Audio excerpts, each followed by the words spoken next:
I won't bless that guy, that son of a that son of a that poor son, that poor son, that son of a bitch.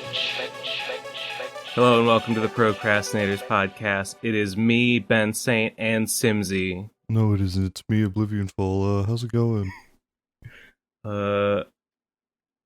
Okay, do the Oblivion Fall impression, but say something with a TH sound in it, so you can make it an F. No, I won't do Too that. specific. I literally couldn't think of a single word that had a TH in it. There aren't any. It's a trick Something. question. Something. I I need to go do something. Does he do that? Does he do what? Does he do the THF thing? Yeah, a little bit. Okay. Well, Subscribe to Oblivion Fall's Patreon, everybody. Sorry, Oblivion Fall, I love you. Critique Oblivion Fall while he isn't around. Everyone do that. Yeah. The reason why I said, oh my god, and then went silent, and then said fuck, softly, before we started recording. That did alarm me. That did make me Yeah. quite frightened. Well, I was tense. It's because there's a fly in my room, and it is a particularly annoying one that I have failed to kill for like an entire day now. He will not land anywhere. He just won't do it, and I keep losing track of him. Well, this and is it usually doesn't take me this long to kill one, but he landed on my gallon jug with my excess slime in it. And I was like, oh my god, I was gonna whack him while he was on the cap, but he took off again. Well, maybe one day you'll find him. This is the worst fly ever, because he won't land, but he keeps like buzzing my face. He keeps buzzing like right across my face and in my ear. And like flies usually don't do that. Mosquitoes tend to do that more. But he is like aggressive and evasive, and he's big too. He's not even like a small one. He's like a good sized housefly. Is he one of the fat, juicy fuckers that buzz around? He's not like the biggest, but he's big-ish. He's housefly size. He's not like one of the little ones. I've mostly had moths recently. Yeah. Because of the heat wave means that I kept my window open at night to try and actually cool down my room for once. And it just meant a million moths got in, so there were about 40 dead moths on my windowsill. And then I think a bunch of spiders got in as well. So there's spiders in my corners. There's one I can see right now just above my bed. There's one in the lampshade of my little desktop lamp who spilled perfect spider web. Yeah, I live in a spider hole. Well, now I don't feel quite so bad. No, yeah, that's all right. I mentioned there were fruit flies in my kitchen. Theirs have been reduced somewhat because I finally took my garbage out. So, you know. I'm taking baby steps. Well, mine was more of a migration more than an infestation, I think. Because I just sort of left the way open for them. I haven't dealt with them yet. Did I describe the most disgusting thing that I saw in my kitchen a while ago? It was Was it the coffee thing? No. It was more recent than that. That was a while ago, like when I moved. Oh no. This was... Okay, I mean, someone had, we had mice, so someone laid a mouse trap, a glue trap. They laid it in the crevice between the fridge and the counter, which has like 2 inches of space there, which is just wide enough for it to set a glue trap, and it did catch a mouse. And you could see it, it wasn't really under anything. You could pretty much see it just if you looked in between those. It was easy to see. The mouse got caught in the glue trap, laid there and died. This fly is buzzing right in my face again. Why does he... Most of them don't, come at me. This one, comes at me, and never lands. And I'm so angry. I'm so fucking mad at him. What did I do? What did I do to be punished like this? Do you not have Febreze that you can use to murder him or something like that? What do you mean Febreze? Febreze like a spray. Well, it stuns them and then you can kill them. Spraying Does it? Yeah, usually like deodorant or something like that will usually stun a creepy crawly and make them able to be assaulted by a grown man. I wonder if I have anything like that. I have like a sprayable sunblock. No, that's probably not. I don't think I want to get that like all over my room. It's more like aerosol kind of thing, yeah. Shaving cream probably won't do it. It'll keep him in place. If I hit him, yeah. Yeah. Okay, but anyway, this mouse died on the glue trap. And then before I noticed it, he became infested with maggots. And then the maggots crawled out of his body and also got caught in the glue trap. So the glue trap was covered not only with a dead mouse, but also with dead maggots. Were there any maggots feeding on the corpse of the maggot? Yeah, then smaller maggots burst out of the... It was horrible. It was very gross. Very gross. Do you know what? I don't think I've ever encountered a maggot in my life. I don't think I've ever had to come to terms with the fact that those exist by seeing them. Oh my god. I got it. You got the fly? I got the fly. Did you get him, or have you caught him? No, I killed him. He's dead. He is dead. Okay. Seriously, he's been buzzing my face since last night. I had to go to sleep knowing that he was around because I just couldn't catch him. He was flying on the he was flying near my feet, like on the floor. He wasn't landing. So I picked up my writing tablet, my soft paper notebook, and I laid it out flat and I threw it at the ground, hoping to intercept the space between it and the floor and catch him in it, and it worked. It worked. You just hydraulic pressed that, man. I've done that. This is not the first time that I've killed a fly, not by like whacking it when it lands, but like by throwing something at it when it is in flight. That it happens. It can work. You know what's perfect? A slipper smack. Slippers, for some reason, something about the way they're designed have the perfect momentum and speed to accelerate fast enough to destroy any fucking bug. I have whacked a fly with a slipper before. I have done that. Yeah. There's nothing that makes you feel more like a cartoon character than doing that. Especially if you're like walking around in like a dressing gown, take off your slipper and kill a bug. There is something that makes me feel more like a cartoon character than that, and I did it at my last house, and that was 2 houses ago. Was it rolled up newspaper? No, it was I killed a mouse with a frying pan. Yes, there we go. I literally did that. Rolled up newspaper would be pretty good. Rolling pin is another good contender. But again, just like this fly, I killed that mouse not by whacking it with a held frying pan, but by dropping a frying pan at it on the ground. You killed that little motherfucker from above. What the hell? From above, motherfucker, yeah. I didn't like it. Mice are kind of cute. Yeah, it's kind of... Yeah, it's a bit of a I mean, I don't like them living in my kitchen, but they're kind of cute when you look at them, so it's not really fun to kill them. They're just extra pets. It's fine, just keep them. They like poop on the counter. Ew. Yeah, sometimes in like the corners I find like mouse poop, and I'm like, well, that's not cute. That cancels out any affinity I might have had. It's really annoying how everything on this fucking planet needs to shit brown goo everywhere. At least mouse poop it's almost hard to even spot, which kind of makes it worse because like it could be anywhere and I might not even notice it. But it's very hard, dry little tiny little pellets, like smaller than a grain of rice. Yeah, they look like tiny little black rices, don't they? Yeah, they do. And so they're kind of innocuous, but like when I notice them and I realize what they are, I'm like, God damn it. Those mice have been shitting on my property again. They've been eating my scraps and then pooping them back out at me. And that's that's just disrespectful. It's not the nicest thing. No, I'm going to disagree with you. I think it's the nicest thing. I think it's the favorite. coolest, sweetest thing is that mice leave you little presents all over the floor. Yeah.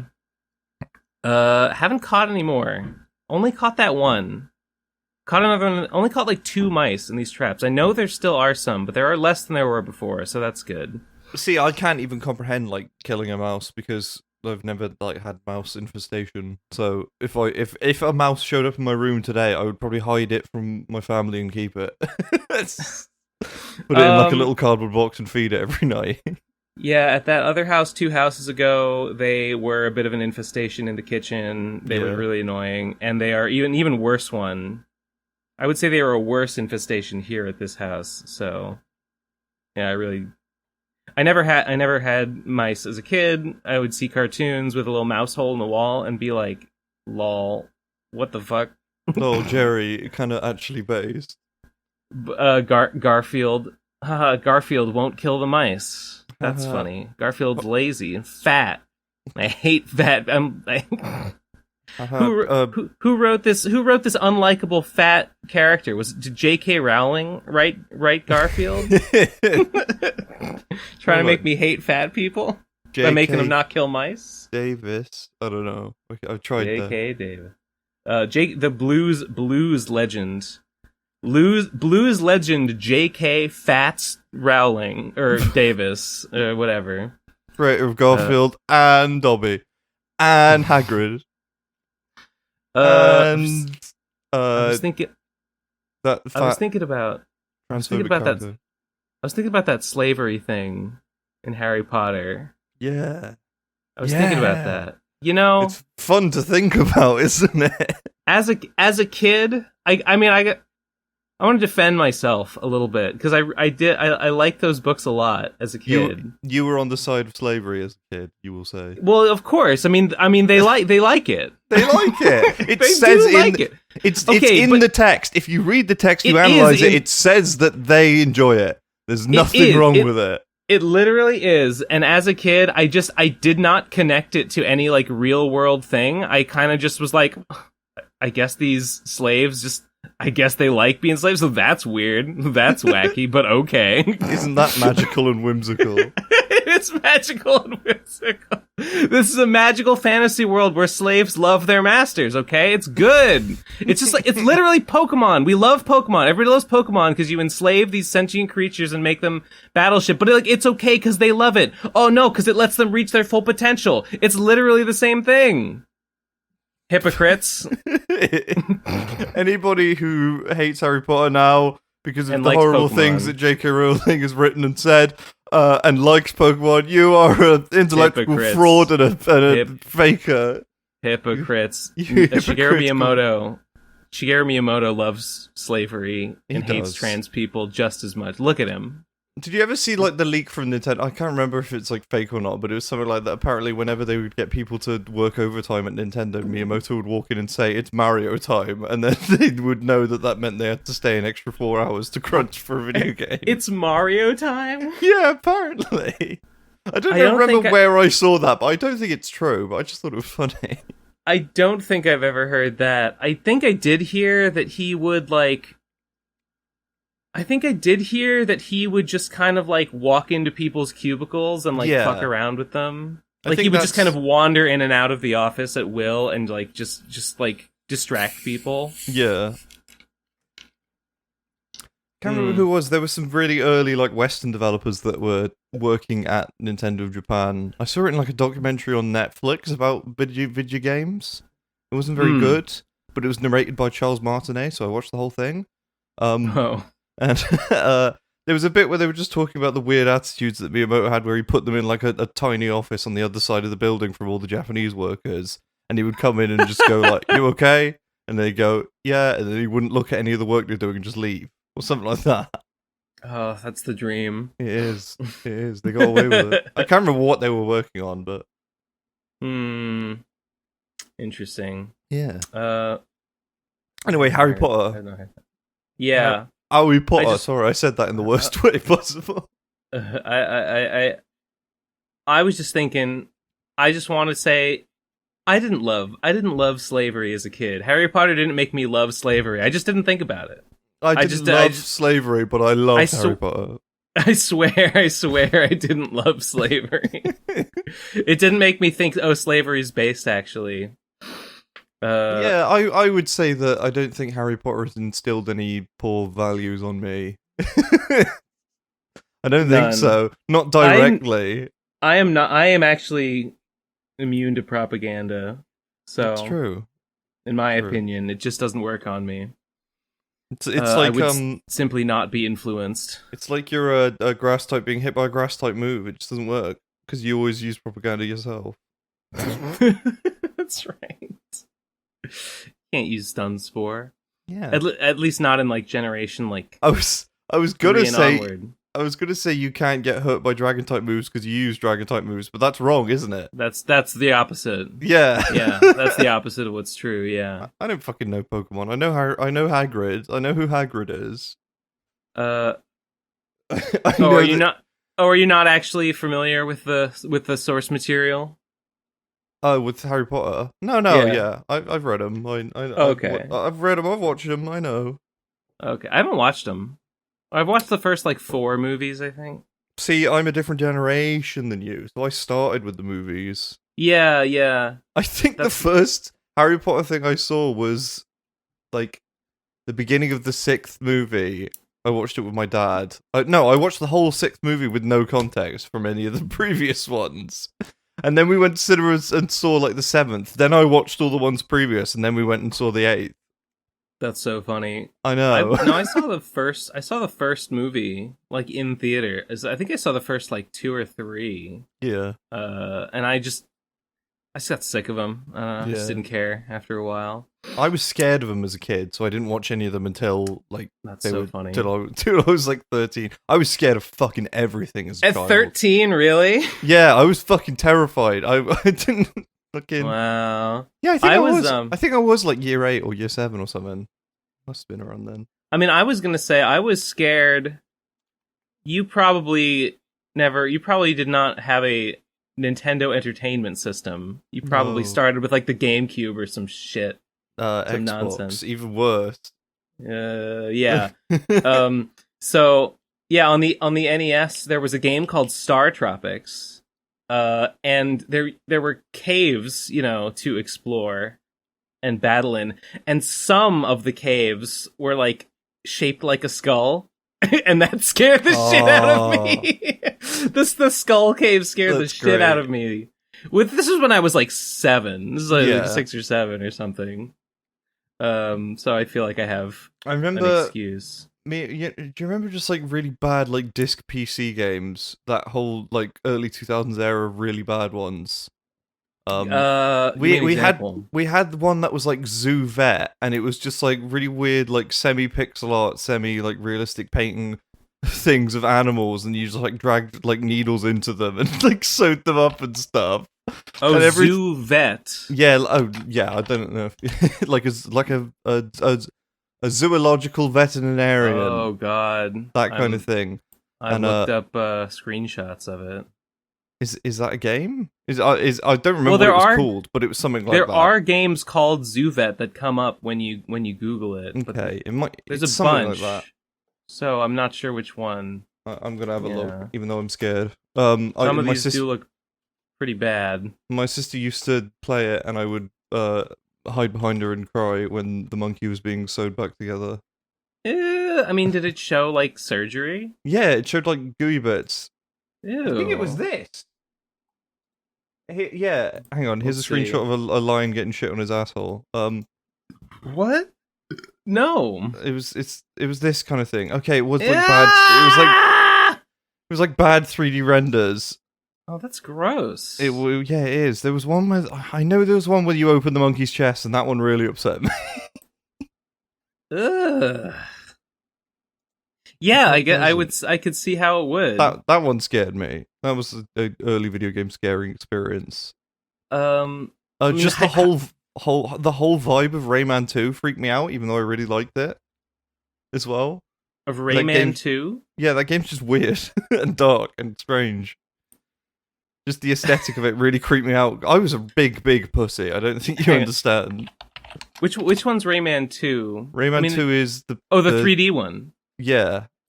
I'm not familiar with that one. Okay. There was a level at the end where it plays like fucking scary horror movie that clips the audio, and it freaked shit out of me. Everything was strange in French, and I didn't like it. I was terrified as a kid. When you say it like that, it makes sense.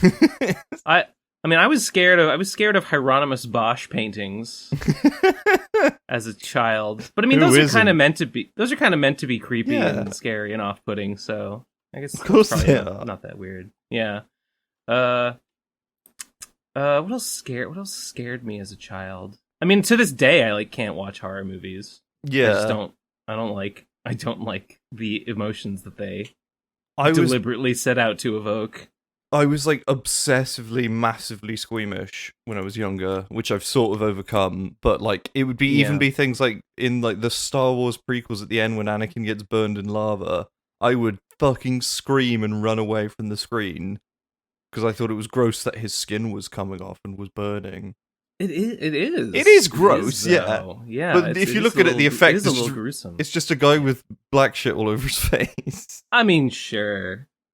I was oh fuck. Oh, I just had I didn't watch The Nightmare Before Christmas until I was in high school because I thought it looked creepy and scary.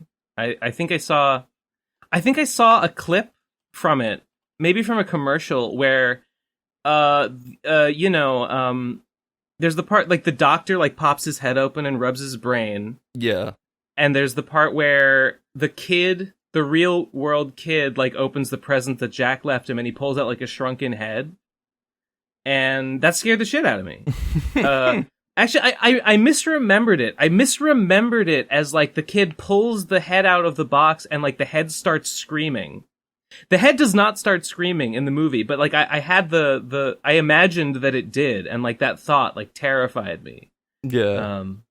Did you ever have something that creeped you out as a kid, like a movie where the whole general thing you found unsettling, but you couldn't stop watching it? You were obsessed with it.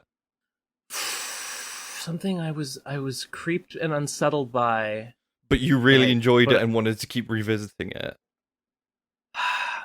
I can't, maybe there was think of an example off the top of my head at the moment. There was a terrible live-action Pinocchio movie that we had on VHS. And, Pinocchio, it has weird shit in it, when the kids turn into donkeys. And this had a particularly bad version of that, which was... Was it live action? Yeah. I don't know when it was made, but there we go. There's a screenshot of that moment. Oh, dear. Let's see it. Yeah. No good. This was something I was obsessed with as a kid. I just watched that movie over and over again because I was it's really weird, but I can just about manage the scary bits. Even Pinocchio himself was very fucked looking. Everything he looks like a puppet. He really does look like a puppet. Oh, I've seen this. I haven't seen this movie. No, I've seen this character. It was Martin Landau was what's his face? Geppetto. Geppetto, yeah, that's the one. Scabulo. I was always annoyed when I watched the live action version because I was like, why isn't those two guys that try and kidnap him a fox and a cat? In the Disney one. Were they in the Disney version? Yeah. Oh. I know I've seen I must have seen the Disney version at some point in the distant past. I barely remember it. It's one of the ones that I watched a lot as a kid. I guess I had a big Pinocchio phase. I watched in the early 2000s. I watched a lot of recorded episodes of Winnie the Pooh on VHS. That adds up. That makes sense. That makes a lot of sense. Yeah. More so than any particular Disney movie. Yeah. It's good shit. I watched wait. There was an episode of Winnie the Pooh that creeped me out, actually. There was one. It's okay. It was a New Adventures episode. It's the episode where Tigger breaks a mirror. And so he thinks that he'll get 7 years bad luck. But he, through some sort of logical gymnastics, convinces everyone that no, actually, technically, Piglet gets the bad luck due to some technicality in how the mirror breaking rule works. And so they try to protect Piglet from bad luck. And at one point, it's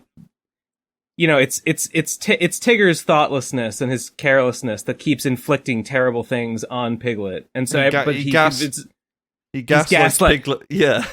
But they don't realize this, so they keep convincing themselves, oh, it's the curse, it's the bad luck. Tigger's right. Piglet did get the bad luck after all. So at one point they build him a like safe house to wait out the bad luck in, and it's like a creepy like tower of like rocks that's like long and pointy, and Tigger puts a lightning rod at the top, and like he thinks a lightning rod is just something that attracts lightning, and that's like good, and there's like more safe actually, like he understands that a lightning rod is meant to prevent lightning strikes, but he doesn't understand how it works, so he just put a metal rod at the top to attract lightning bolts.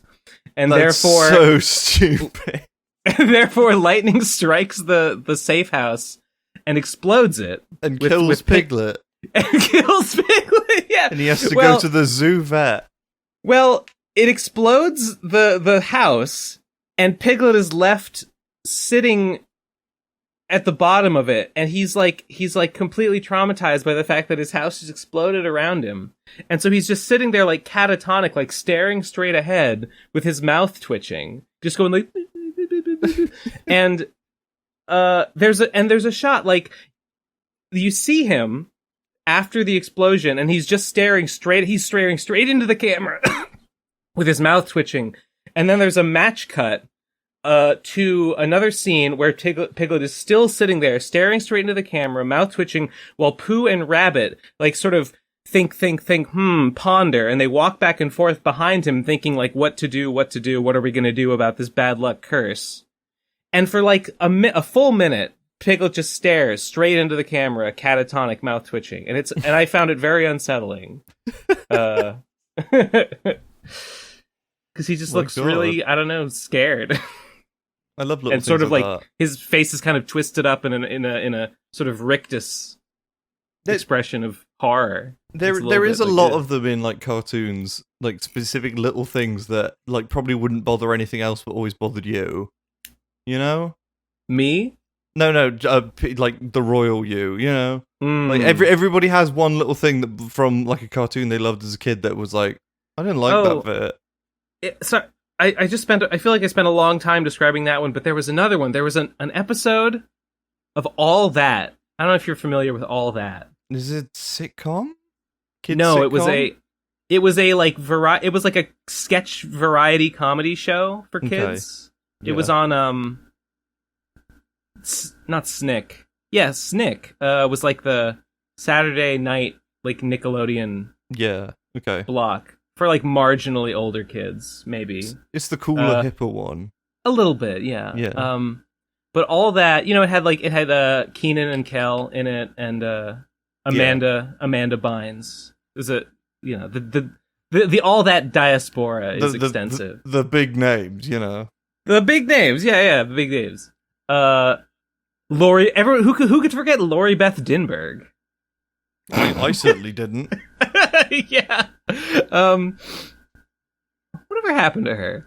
Anyway, I think it was a Halloween episode, and there was a skit in which Amanda Bynes brings her like monster pet to class for like show and tell, and it's this big fucking I don't know how to describe it. It's a big like furry like beast, like horned beast that she keeps on like a leash. And she brings it to class, and she's like describing it for show and tell. And the camera sort of focuses on her as she's like show and tell describing things she does with her beast companion. Mm. And meanwhile, the beast is like mauling and killing the other students. And and like their like severed limbs are like flying like on screen from off camera from where it is dismembering people, and there's no blood. They use like green slime for blood. Like these limbs and stuff are like flying on camera, and they're like green on the stumps where they've been severed, and they're like oozing like green goo. Did this have a significant impact on you?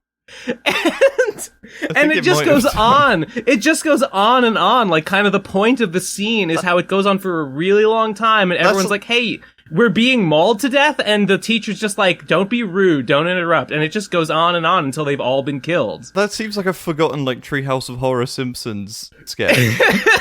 You know? And this scared the fuck out of me as a kid.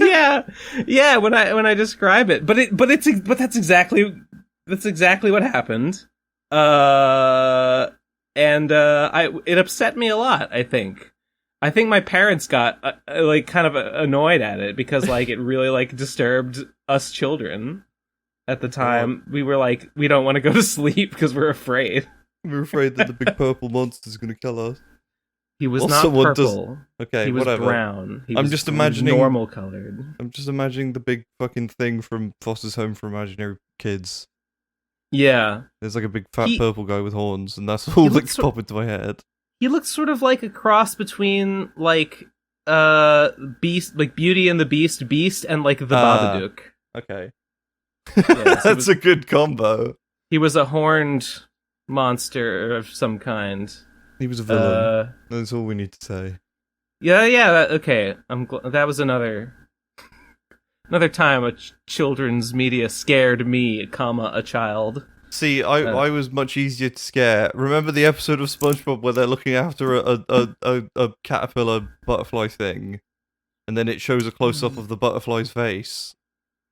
I vaguely remember that episode. That was enough to scare me as a kid when it cut to realistic live action high close up footage of a bug's face. just like an actual video of a bug. Yeah, it would just like cut and it would be filling like the entire screen, and it would just be really gross. loud. Yeah, they are. Bugs are gross. They are gross when you like. Yeah, butterflies look nice from a distance, but you look at their face and they're just as disgusting as any other. They got that cute nose insect. Though. The proboscis. The big curly nose friend thing. Yeah, sure. Still, that has good energy to it. I like that. Yeah, sure. The evil demon eyes, not so keen on them. Demon eyes. I wouldn't want one to land on me. It's still a little gross. Yeah, I didn't think I would want any bug to land on me, and I don't know why. No, I wouldn't either. The wings are nice, but their body is still a nasty bug. Maybe a dragonfly.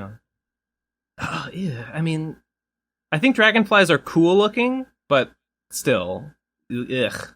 They got that big fat tail, which makes them look like less like a bug, because most bugs just like sort of end or go lumpy at the end. You know? Yeah. It makes them a little. I guess that's why they're called dragonflies. It makes them a little bit more like other animal kingdom-y. I don't know. Yeah. Still, their head and body is a nightmare. Yeah, that's true. A nightmare bug creature. Yeah. Wormpool. Would you let a wormpool crawl up on your shoulder? Here's the thing. I am a genius, and therefore I'm psychic type, and therefore I'm weak to bugs. Oh, so okay. No, it would kill me. It would kill me instantly. No, I would die. I would simply die, my friend. No, I hate caterpillars. I hate caterpillars maybe the most of any bug. Worms and caterpillars are the worst, and I don't like them. So I think if a wormpool was real, it would like make me throw up if I saw one in real life. Yeah. I'm not big on like centipedes, but caterpillars and worms don't really bother me. I don't like how squishy they are. I kind of like that. They're little guys, they're little fatties, you know.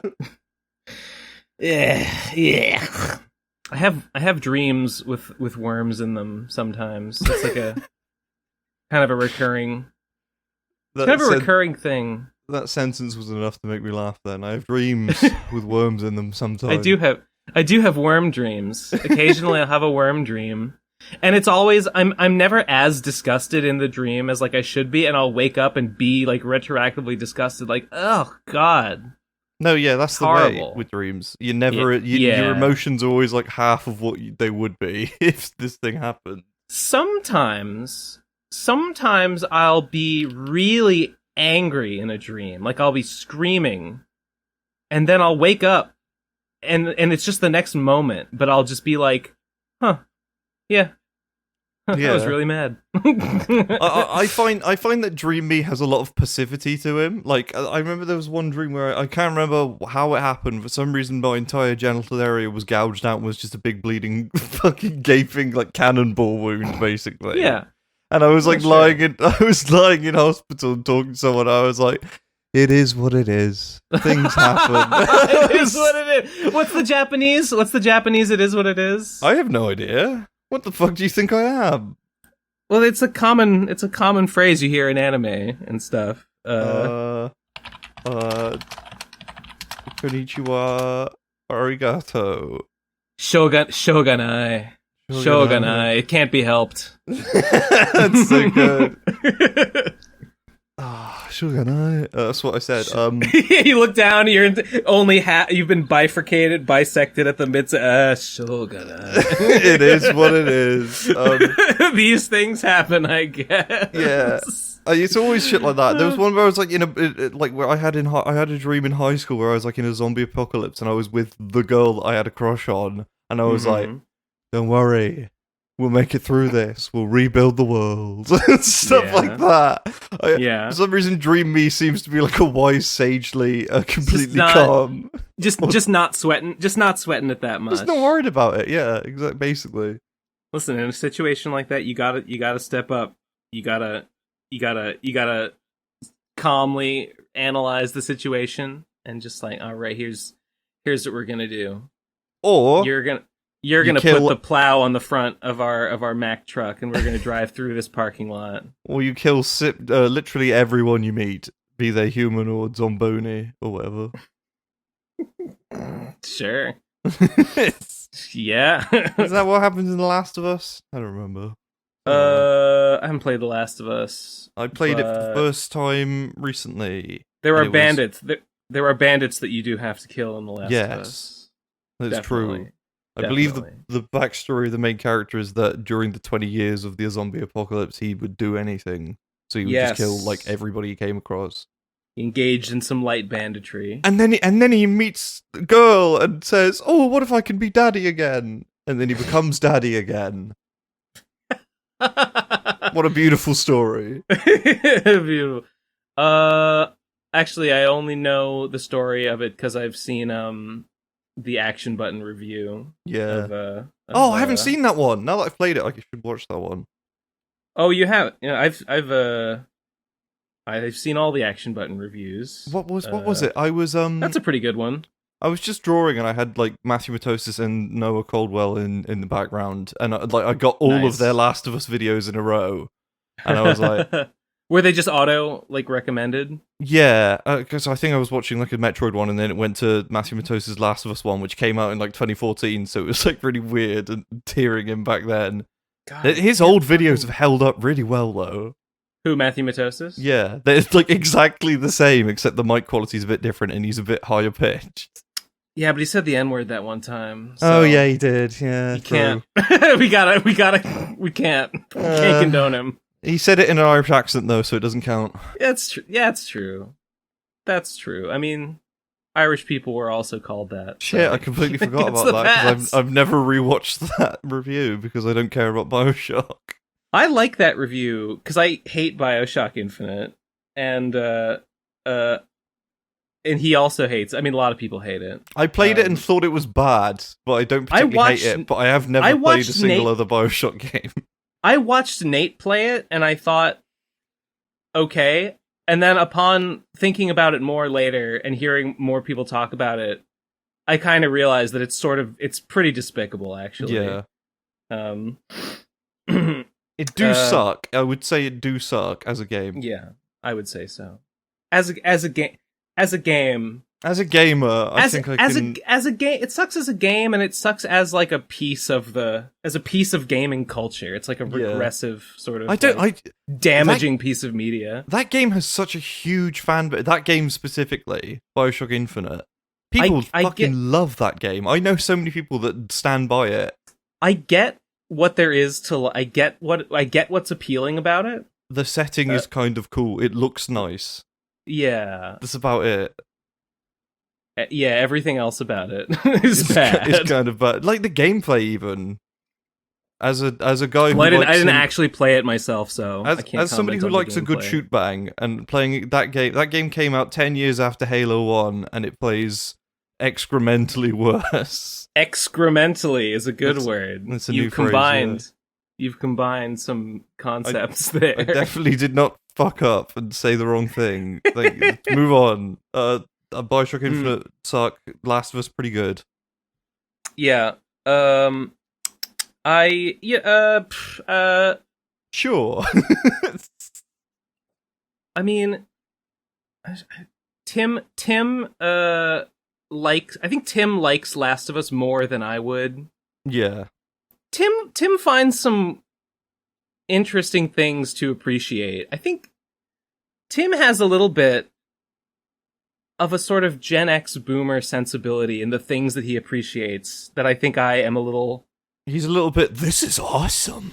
He's a little bit like, 60 frames per second, like HD, like a high frame rate, like, beautiful. Yeah. He's impressed by that sort of thing. I see, yeah, definitely. It's like, I don't know, every single one of those fucking long-form reviewers have their thing, I think. Mm-hmm. Like, Matthew Matos's seems to be mechanical complexity and solid, like, actual design in terms of going through the world and stuff. Mm-hmm. Noah Caldwell-Gervais is all about the experiential storytelling and things like that. And Tim Rogers is sort of this... I don't know how I would describe like his like focus on when he talks about games. He's very like tangential. I guess that's the whole point, but you know? I don't know how I would boil it down. Yeah, there's no way to boil it down. I feel like maybe he's focused on a game's like reputation. Yeah, exactly. Its cultural impact, its impact on the landscape. He reviews games from the perspective of a gamer. Looking at the landscape of games. No, I don't know. That's Angry Joe. Angry Joe does that. Never mind. Oh, Angry Joe. Oh, God bless you, my friend. I'm not as familiar with his oeuvre. He's very much, that was fucking awesome, or this is fucking dog shit, where's the shooting? I think I've seen... Oh, you know what there's a Jar podcast where they compare... I think they compare Doug Walker to Angry Joe. No, they did two separate episodes. One was, is the Nostalgia Critic as cringe as they say, and is Angry Joe as bad as they say? Oh, yeah. Right. Yeah, it was two separate ones, but like they have a lot of like comparatively positive things to say about Joe. They're very passionate people. Yeah. What was that thing? What was that thing he did? Like he said something like completely out of line to some like games journalist or like dev or reporter. Like he said at the Game Awards, but it made me stand up and clap. He interviewed Jeff Keighley. And I don't know what specific thing you're talking about, but he just made like a fool of himself basically by being completely unprepared. No, it wasn't that he. I don't remember. He asked. I think he said you're appealing to the lowest common denominator. Is that it? Is that the one you're thinking of? Maybe. Your show appeals to the lowest common denominator after you've been invited. He basically just told this guy like he sucks and to fuck off, like in so many words. And I was like, cool. Like, yeah. I don't even know who this guy is. I didn't care. But like, if you think this guy sucks, it's nice that you'll just, you're not here to like play nice with someone that you hate. Yeah. If you hate someone, I respect the willingness to just tell them you fucking suck, dude. Exactly. You're an asshole. God bless you, Angry Joe. Keep it up. Yeah. I don't know what he's doing now, but whatever. Probably reviewing video games. We're probably talking about. Is there any new video games that have come out? Stray, the cat game. Elden. So I saw Stray. I saw the what do you call it? The Spyro mod. It lets you be Spyro the Dragon. Oh yeah. Okay. I was gonna say what? I saw that video. I thought it looked pretty fun. It's what is Stray? I'm pretty sure it's just like a short exploratory story game. Like you walk. People were hyping it on Twitter. Like it was. It's a cute epic. cat game, so of course But it's like a cat going through a post-apocalyptic world with robots and going through a story, and then you finish it. I don't know. Well, what more can you ask for? From what I know, it's pretty short. But I didn't play okay. it because it would have made me sad because my cat died recently. Yeah, Crunchy. It came out the day after Crunchy died. Oh, yeah. Crunchy. I saw. I'd seen pictures before. Yeah, but I looked at Crunchy looked like a sweet cat. He was a good boy. Yeah, but the heat wave genuinely killed him. It's horrible to say. But he's always had like trouble with his breathing, and he's had a thing with his nose where it leaks and stuff. But the recent heat wave in the UK, he was just like lying on the ground gasping because he couldn't get any breath in because it was so hot. Oh no! We took him to the vet, awful. and it was like, yeah, you can have a big expensive surgery, but he is 17 and probably is suffering right now. And we were like, yeah, it's time to say goodbye, but it's all good. Anyway, on a more positive note, Stray looks like a fun video game where you play as a pretty cat. It looked, I guess, just looked fun to like jump between ledges and stuff and knock shit over. That's true. Fuck around with humans who I guess are not in the game. It seems like every human is like a robot, and I'm thought at first maybe that's like a stylistic thing, like the cat just sees humans as automatons, but then I thought, no, maybe this is actually just set in like a post-singularity future where robots are the dominant species. Yeah, maybe. Yeah, I'm not sure. I have no idea. Speaking of short games, this guy on Twitter, Fulgadrum, he added me in a thread. He shouted out my game, Phantom's Revenge, which was cool. That. Well, yeah. Did you look at the thread? No. I didn't. I saw the post of yours and it said equally unhinged webcomic, and I was like, completely fair, absolutely fair.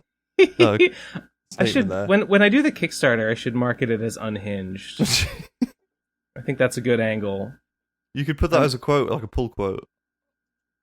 Equally unhinged web. You know what? Maybe I will. The finale to the equally unhinged webcomic. Just have that in text, and then put like 5 asterisks below it instead of 5 stars because you can get away with that.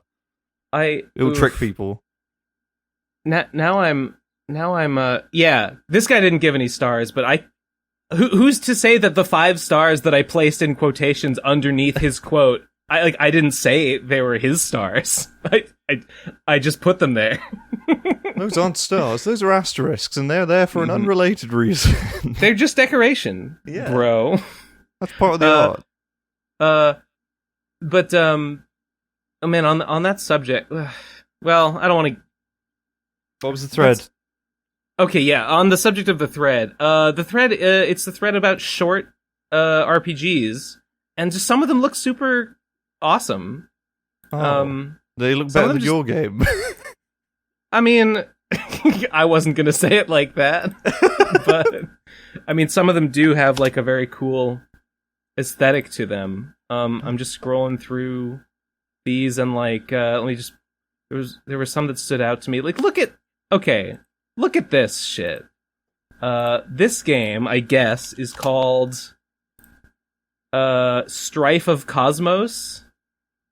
I don't know what's going on here. That's pretty cool.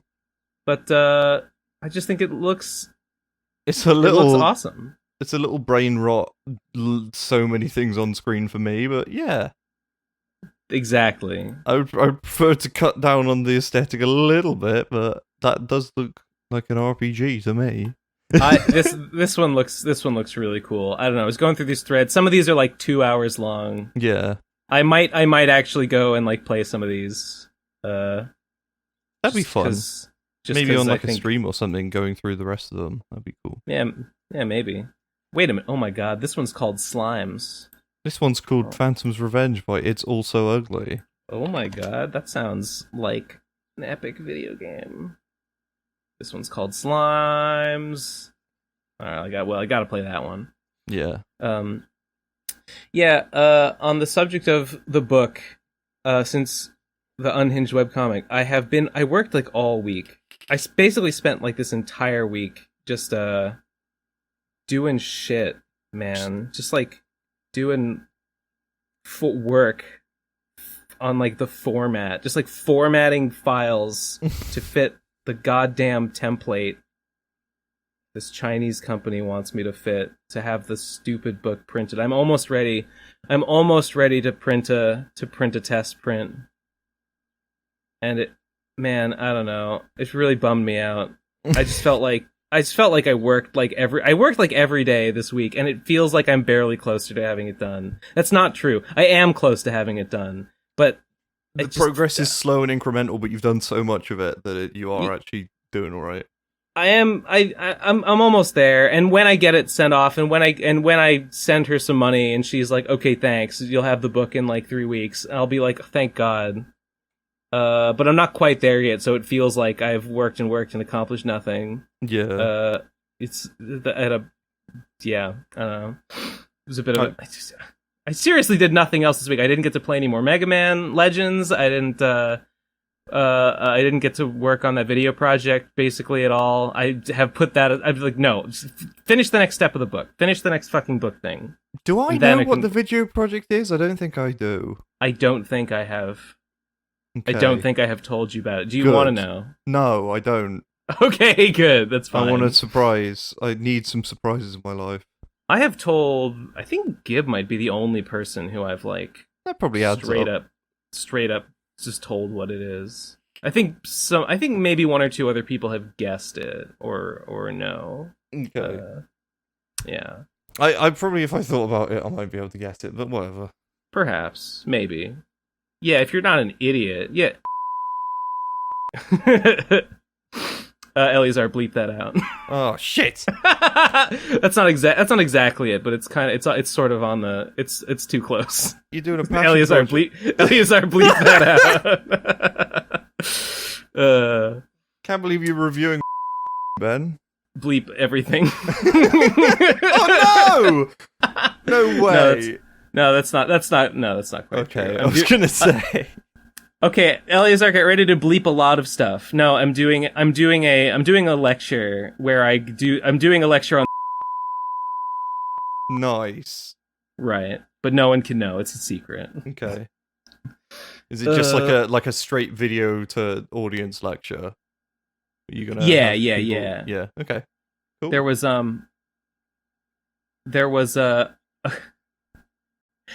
I was going to do it live. I had a studio booked and everything. Like when Gib visited for Whoa. Yeah, I had a whole like thing set up, and then Gib got COVID, so it all couldn't happen. So Eleazar, bleep most everything. Cut that. Don't let them know. Don't let them know. Wow, Ben, that project sounded interesting. Thank you. I can't believe I guessed it that easily. You got it about 75% right. Okay. Yeah. You were close enough that I would call it correct. Sure. Anyway, that's fun. So I think it's fun. Although I've been working on it, I thought it was going to be kind of easy. I have decided to make it hard on myself. But it's okay. That's the way to do something like that. Yeah. My new goal with it, my goal has expanded so that, like, I think the video will just end up being longer, and, like, that's okay.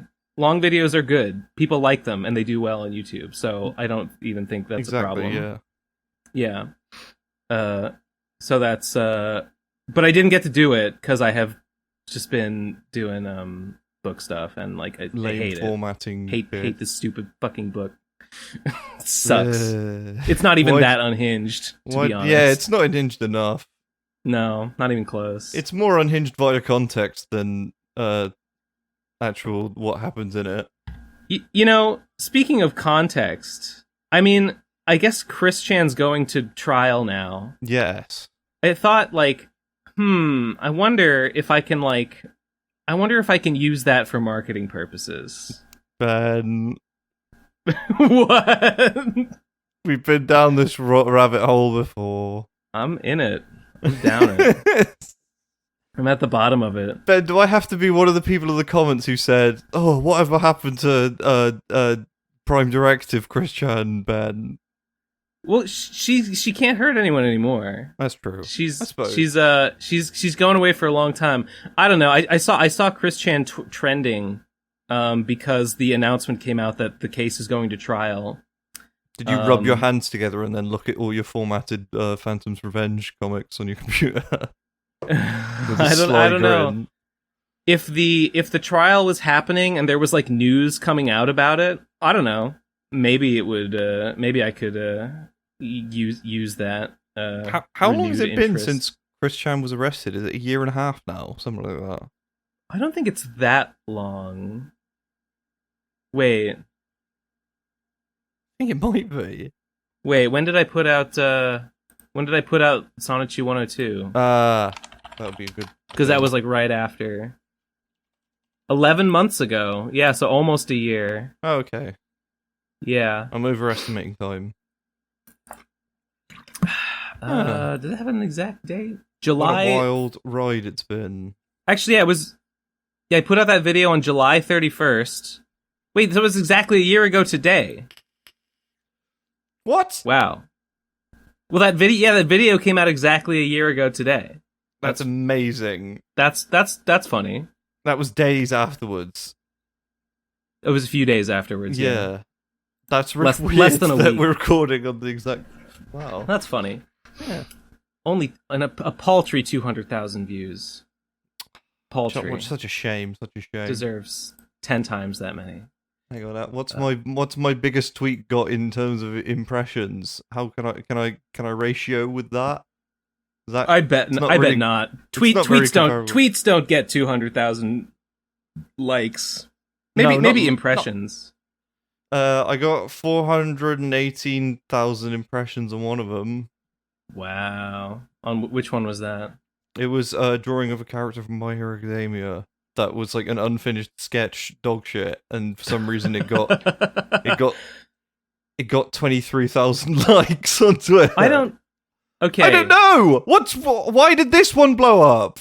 A like on Twitter is better than a view on YouTube. Is it? But an impression, yeah, because you have to click the button. Oh, but true. an impression on Twitter is not as good as a view on YouTube because you don't have to click anything you just to make an scroll into it. impression.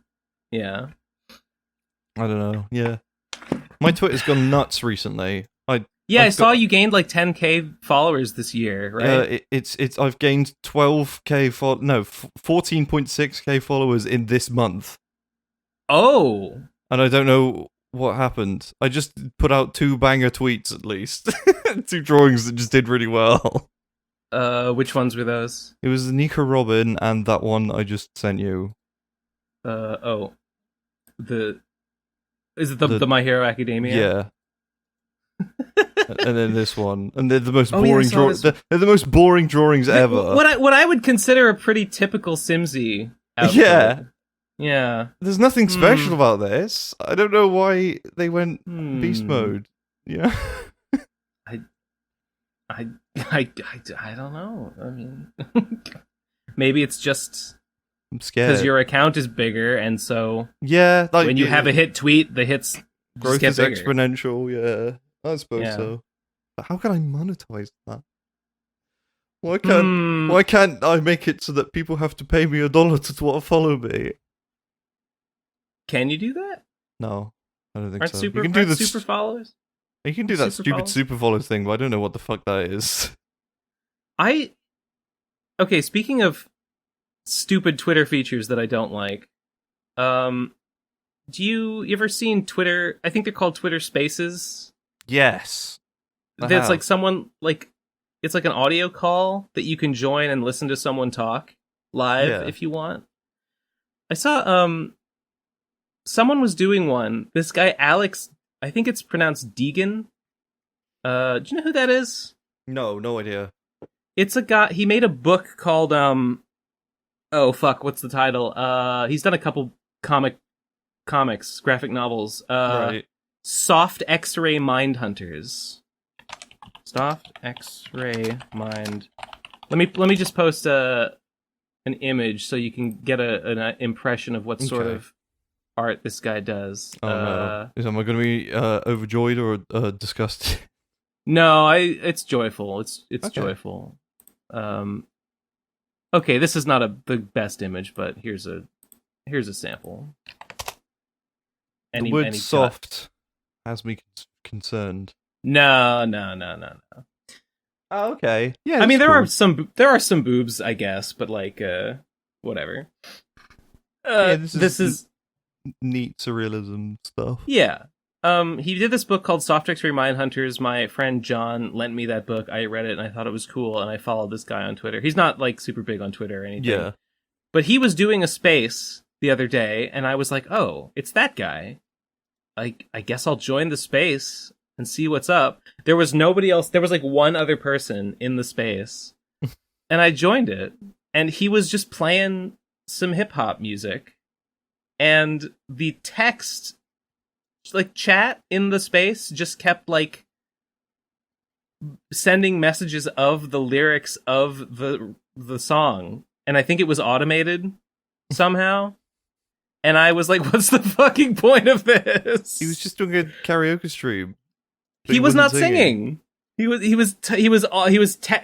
speech to text typing, auto typing karaoke. I don't know. That might just be a thing that spaces do on their own. I bet you he started it and was like, when you start a live stream and nobody's there, and you're like, "Hello, is anyone there? Is anyone in the chat yet?"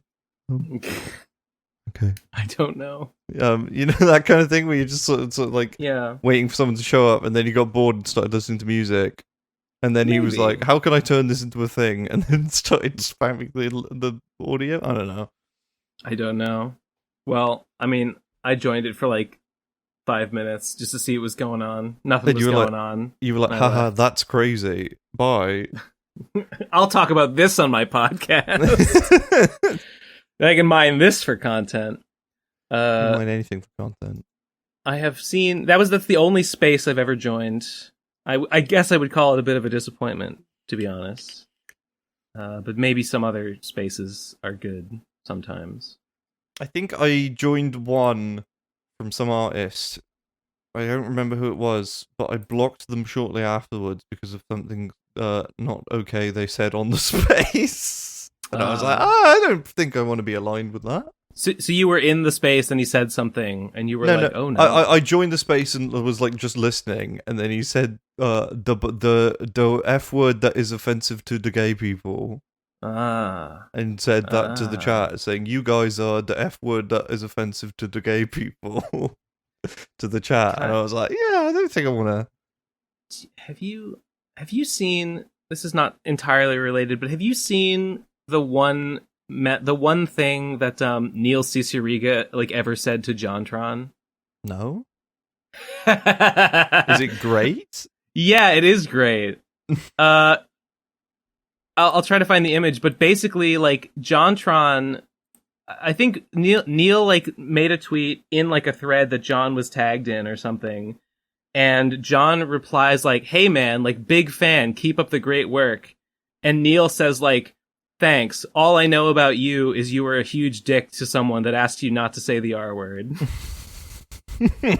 And that's it. Very nice. Yeah. I know JonTron was in an internet historian video recently. Yeah, I deliberately did not go watch the video. I like the internet historians like videos, but I don't want to see it. I did watch that one, and all I got from it was that JonTron's middle name is apparently Aryan, and I didn't know that before, and that was funny. and he called him out Is on that that. Is that his actual name? Apparently, I think so. Unless he just did the funny internet historian thing where he edits a Wikipedia article and shows it on screen. It was not a good video. JonTron is not funny. Yeah, I mean, some of his older videos seemed funny, but then, like, I think the last one I watched was the one where he, like, fucks around in, like, fucking, like, Plymouth, Massachusetts, like, doing, like, some sort of stupid historical cosplay. Yeah. That one was not funny. Yeah. I know his latest video was, like, a parody of, like, TED Talks, and it was 5 minutes long of him, like, doing...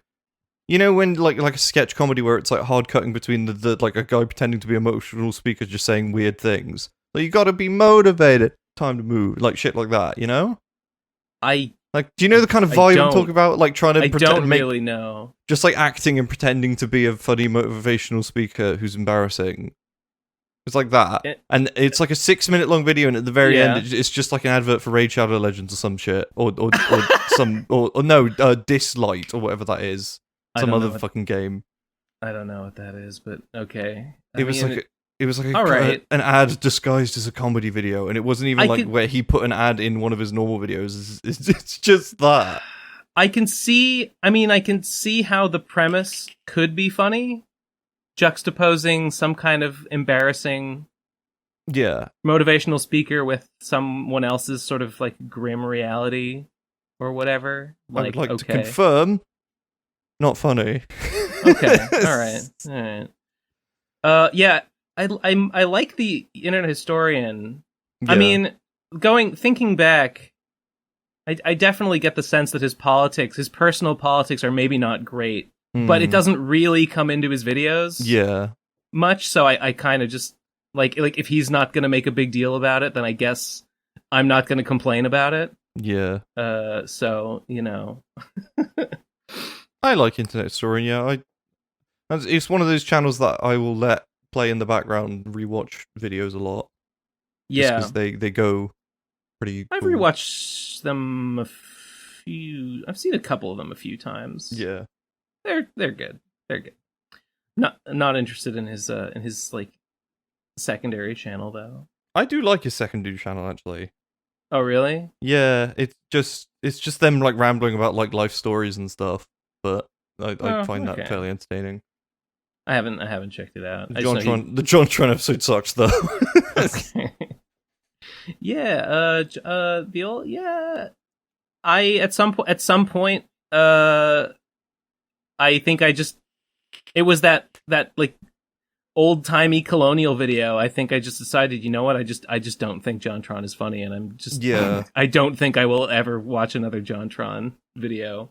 Not because I don't like him, although that's true. I'm simply not entertained. I think I have watched a bunch of them recently. I know I only watched that stupid advertising one because it like was recommended to me, and I was like, "What the fuck is this?" Mm-hmm. And then I wonder what that guy's up to. But yeah, I think the one you're talking about came out in like 3 years ago. From looking at his channel. Yeah. Oh, wow. That I think that was like the first one that had come out in a while, and so I was like curious about it, or something. Oh well. If you never have a public apology for things that you did, then it means that you don't regret them. No, he doesn't. He's totally unrepentant. I hate him. It's so obnoxious. It's so obnoxious. It's obnoxious when people defend him. Yeah. The people that defend him are really obnoxious. Because he's clearly not apologetic about anything. So like, don't fucking tell me. Yeah. Don't fucking tell me. Don't lie to me, cowards. Dude, back off. Dude, come on. Yeah. Fight me. Anyway, good YouTube interrogation videos of any kind. Based. You mean like Jim Can't Swim, Explore with Us, things like that. Didn't Jim Can't Swim get like kicked off YouTube for a while? They got nuked. Loads of their videos got deleted. One around Christmas, I think it was. I think most of them are still up, but like their latest one that they did is still gone. Bummer. I don't know why. Yeah. I don't know why. It sucks. Yeah, why? What? I don't know. All they do is show things and talk about them. I don't know. There's nothing particularly offensive in it, especially when it's all taken from that weird clinical perspective, which is what makes the videos good. I mean, is it like the only thing I can think that like might be objectionable about it is like that maybe it could be considered like murderbelia, like profiting off a crime almost. Maybe. Which is like I don't know if I would make that argument. I don't know, because there's plenty of other channels that do the same thing, do a similar or the same thing. Yeah. True. That seem to have not had these issues. I don't know why Jim Can't Swim was singled out. I saw they were posting, this was a while ago, they were saying like they were considering like moving to a different platform or something. Yeah. And like, I mean, I'd follow them. Other platforms are terrible, but like, yeah, I do really like those videos. So I might another channel called I might go watch I might go watch a Jim Can't Swim video on Tubi or whatever. Yeah. There's another channel called Explore With Us, which pretty much does the same thing, and but they're just a bit more long form and more detailed, and that one's very good. I've not heard of that one. I think I think they've blown up more recently, but they're originally their videos were a lot more like their videos are really clickbaity for what they are. Like, you know how Jim Can't Swim is a little bit, but like in a cool way. A little bit clickbaity. Sure. Like what pretending to be crazy looks like. That's like honest. That is what the video is about. But some of the Explore With Us thumbnails are a bit like, come on, man. Look at this. Let me see. Explore With Us. I just sent a screenshot of the like recent ones. Oh yeah. These look pretty similar. They are basically the same thing. Going to release my bipolar. Okay, you pick out a really like weird salacious quote. That one is a very good video. I really enjoyed that one. Okay. It's a what is it? It's a 15-year-old girl, her 19-year-old boyfriend, and their like 22-year-old bipolar autistic friend who murdered someone, and it like cuts between all the different interrogations in a way where it like reveals the information to you at the same time and stuff, even though it was good, it's well made. You know what? That sounds interesting. The narrator is not quite as silky smooth as the Jim Can't Swim one, yeah. I assume his name's Jim, I don't know. No, he isn't. He's just some guy that they hired to do the narration, I think. Oh. If you look in the description of some of the Jim Can't Swim videos, it has a link to his channel, and it's mostly him going like, you know, the Republicans, they really fucked up this time, and I'm not pleased with them. Okay. It's very good. Sure. I haven't watched channel's called, I'm glad he's getting work. Yeah. He's good. He's a good guy. He seems like it. Yeah. And he has videos about like, pretty good voice. I'm trying to discover what's going on in my life and trying to find myself. You can see videos of him from like 12 years ago where he sounds exactly the same except higher pitched. You're making him sound like Kermit the Frog. Yeah, I always turn squeaky. into that with really specific voices like that. I always turn into Kermit the Frog. Oh, I'm sorry. George Lucas as well. All right, I might watch these. But the Explore With Us guy is, hello, welcome to our video. He's one of those ones. Is he more YouTuber-y? Yeah, he's definitely more tubery. He's got she was stabbed and murdered. That's not my favorite. No. The following footage has been reviewed by by a team of psychologists. Cringe. It's not too when bad. A team of psychologists gets involved. And they inform random fucked. YouTuber what they think about crazy people. Yeah. Anyway, I don't know why I'm addicted to true crime videos at the moment. I like Jim Can't Swim, so I get it. But how do we get on this topic? I don't know. We were talking about where are we? John. Where am I right now? Internet historian, and then that's where the trail goes cold. I don't remember anything before that. Let's see. Shit, I don't really have any. Right, my PCP topic notes list was just how annoying and long and hard the work on the book is. And I already complained about that, so I was gonna say I'm going to I gotta catch a train in a little bit because I'm going home for my mom's birthday. I made her another batch. I made her another batch of gummy blocks. Very nice. This is better. I have refined the recipe more. These are better than the last ones. Well. They smell incredible. It's been really hard not to eat them. Have you not tasted one? I did taste I did eat a few of each like flavor that I made. Yeah. But they were just really good, and I just want to eat more of them. Okay. But I had to stop. It's like, no, I don't want to give her like a half-empty container. This is you've hit the limit. Well, that's a very nice present. Something that you made yourself with a big smile on your face. Unless they're shit, in which case you fucked up. I think they're good. I think they're good. It would be a shame if like my parents think they're bad and don't actually like them. They're like, too polite to say it. I don't know. You know, I could have made. I considered.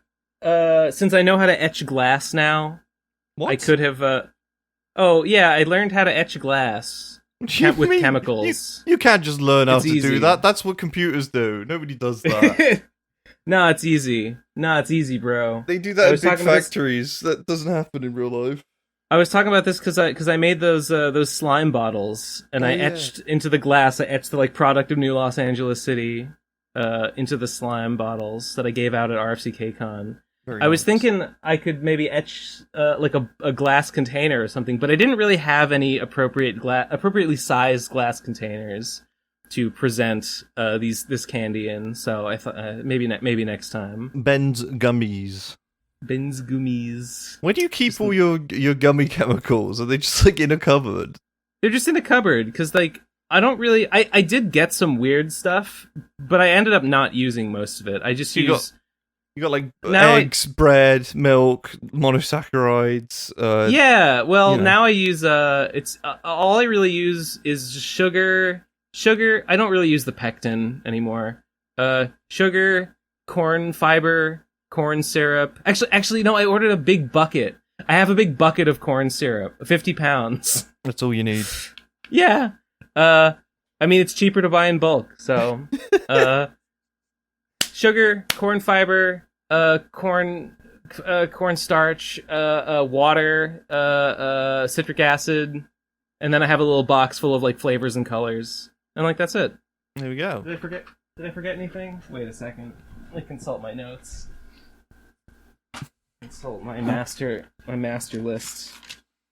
The weirdest thing I've ever known anyone to do is just knows how to make gummies. Just has all the ingredients at any time.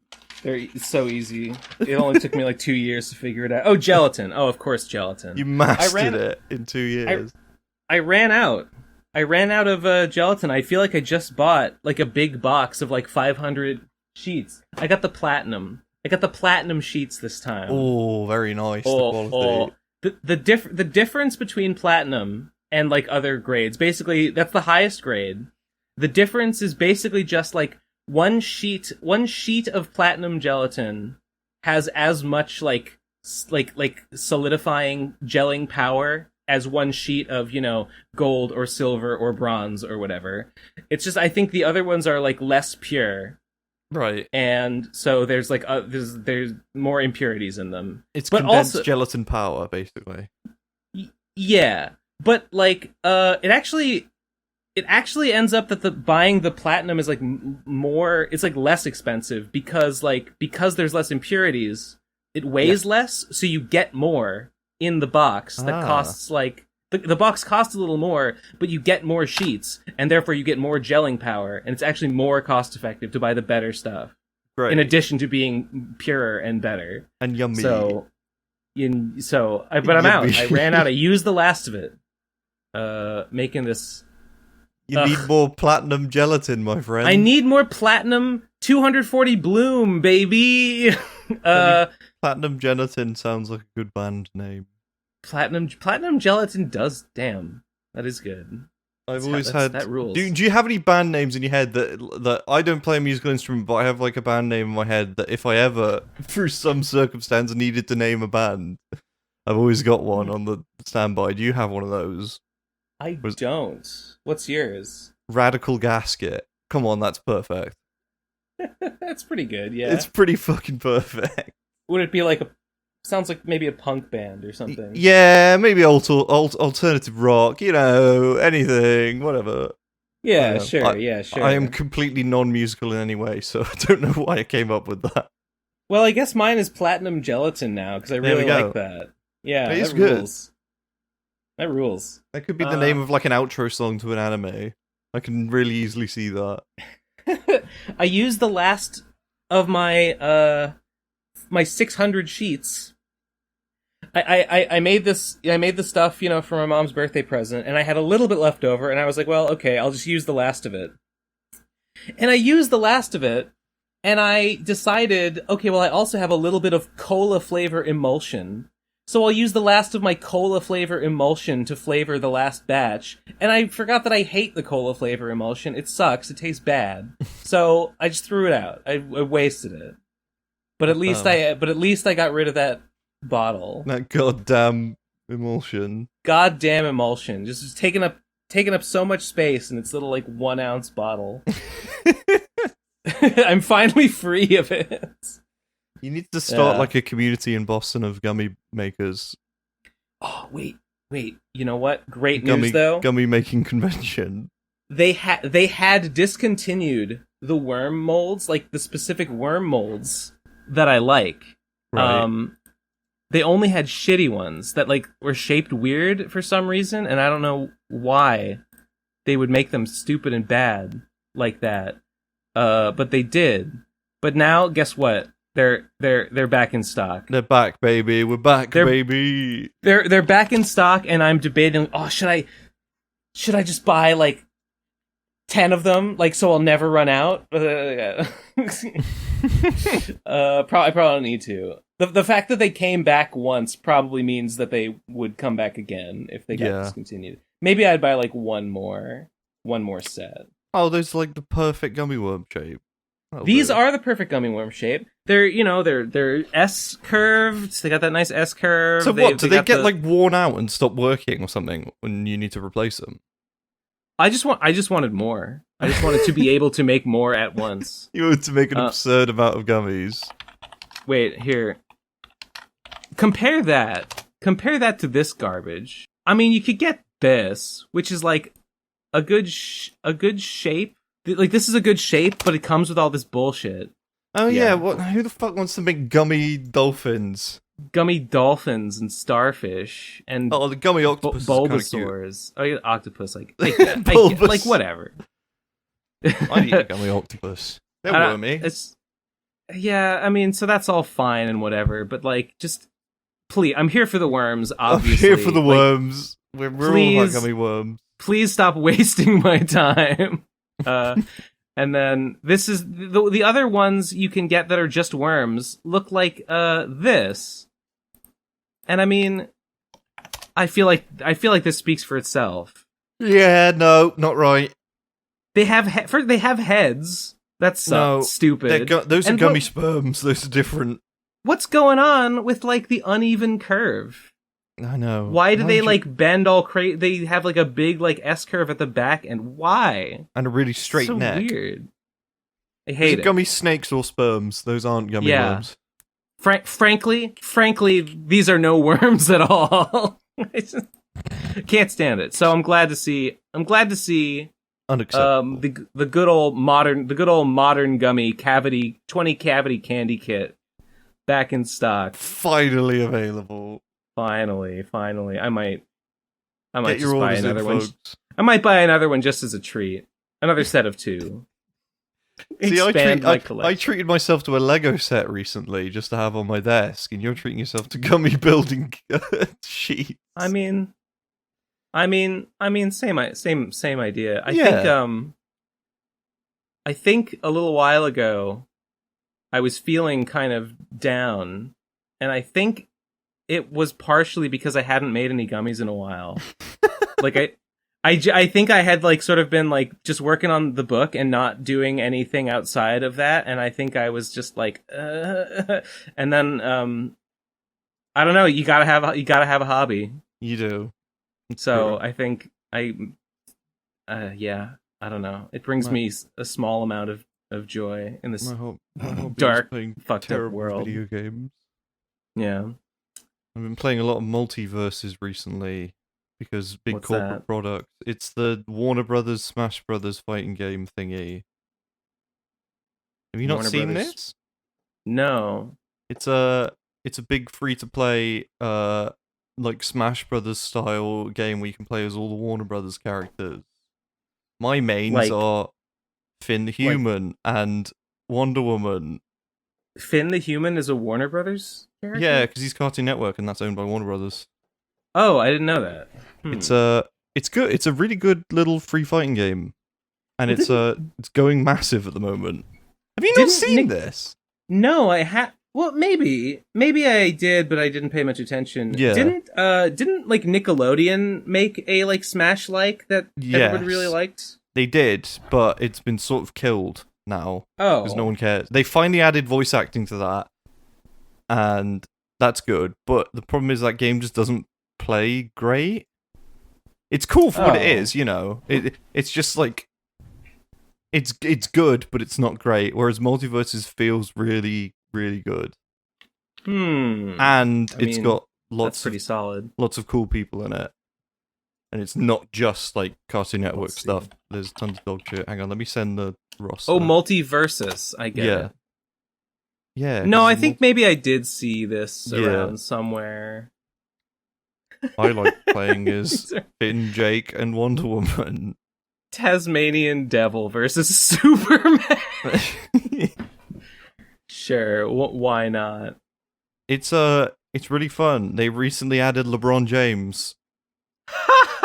Yeah, cool. Yeah. You shouldn't be surprised, but there's dog shit like that in it. I don't know. Shaggy. Okay, they got Shaggy, of course. Shaggy is do you remember there was memes of Shaggy if he was a Dragon Ball character? I remember Ultra Instinct Shaggy. Does he go Ultra Instinct? Yeah, he like powers up and starts glowing and stuff in Multiverses. I guess that's kind of funny. I guess it's okay. I guess that's it's a little late. Yeah. But yeah. Rick and Morty are being added soon, I think. You can act out Scoob and Shag. You can. Because Bugs Bunny and Shaggy are both here, and those are the only two characters in Scoob and Shag. Arya Stark from Game of Thrones. Really? Yeah. Voiced by the girl who played her in the TV show. Oh, so like there's a lot that aren't on this image, I guess. Oh no, she's there. She's there on that image. Wait, where? Next to Velma. My eyes completely glossed over. Yeah. Arya Stark. This is so fucking weird. It is really weird. But okay, who is Rain Dog? I've never seen they seem to have like original characters that they're adding just to fill out the roster of like he's like a support thing where like if you get knocked off the stage he can pull you back in and things like that. Fine. It feels like we need marketable dog type character for a game. It feels a little like that. I feel like I don't know. There's relatively few properties represented on this roster. To be fair, it is only and some of them have multiple beta. Characters from them. Yeah, it's only an open beta at the moment. Oh, so okay. It's not like the full release, and I think they've said that they're going to keep adding characters as long as they can. You know. Yeah. I'm pretty sure Gandalf is data mined. Okay. I think Gandalf and Neo are definitely coming. Oh my god. Mad Max was leaked, but I don't think that'll go through. Ugh. Something about I heard some rumors of Ben 10. I hope Ben 10 gets in. That'd be cool. How recently did this game go to open beta? The open beta started on the 26th, so like a week ago. Oh, okay. And I see. There was an early alpha for it, and then there was an early access to the open beta. So if you got into the into the closed alpha, then you got early access to the beta. So I played it a few weeks before it came out in open. But yeah, but it is really fun. It looks which is really great. strange. Yeah, it is. Who's your main? Finn the human, because he's kind of like, if I was to compare him like a Smash Bros character, he's kind of like Marth combined with Hero. I don't know. He's really weird. He has like a shop mechanic where you collect gold as you damage people, and then you can use his down special to buy things from the shop, like a speed boost, a defense thing, and then you can buy Beamo, which lets you do like a super attack, which does tons of damage. Very cool. It sounds adorable. It is great, and they got all the voice actors for everybody apart from LeBron James. LeBron James is the only person. He doesn't. They couldn't get him to voice himself? No, he's voiced by the guy who voices Barrett in Final Fantasy VII Remake. Cool. They got Superman to voice Superman, the real Superman. They actually got him. I can't believe it. Oh, they got the real Clark Kent? Yeah, they got him. Don't know where they found him, but they got him. My favorite thing about the game is that when Tom and Jerry get knocked off the screen, it plays the scream, the Tom and Jerry scream. Yeah. Which is what does Velma do? What does Velma do in a battle against Batman? Did you ever see Phoenix Wright in Marvel vs. Capcom? Not really. Where he does like attacks where it makes like a speech bubble, and that like is the hitbox. So like Velma is like sass, deduction, and something like that, and Inquis and Jinkies, it says in like speech bubbles, and it hits you and stuff. I see. One of her attacks is based on like the little like charge up and run they always do in Scooby-Doo when they're running away from things, and she like holds her hands completely straight and then her legs like wheel. Like Sonic the Hedgehog, legs whirlwind. Gotcha. And if you like hit someone while they're in that, you like grab them and then throw them off the stage. That. Her main mechanic is really weird. It's like you collect evidence around the stage, and then when you collect enough, it will summon a police car and like grab the opponent and reveal that it was Mr. Jenkins all along.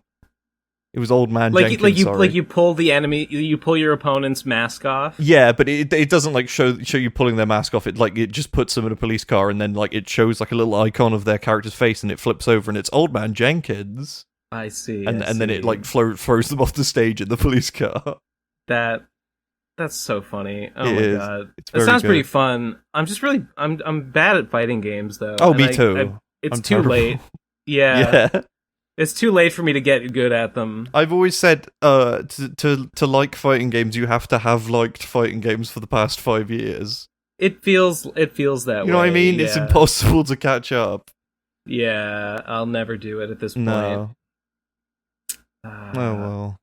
But I mean, I'm entertained by what I'm seeing here.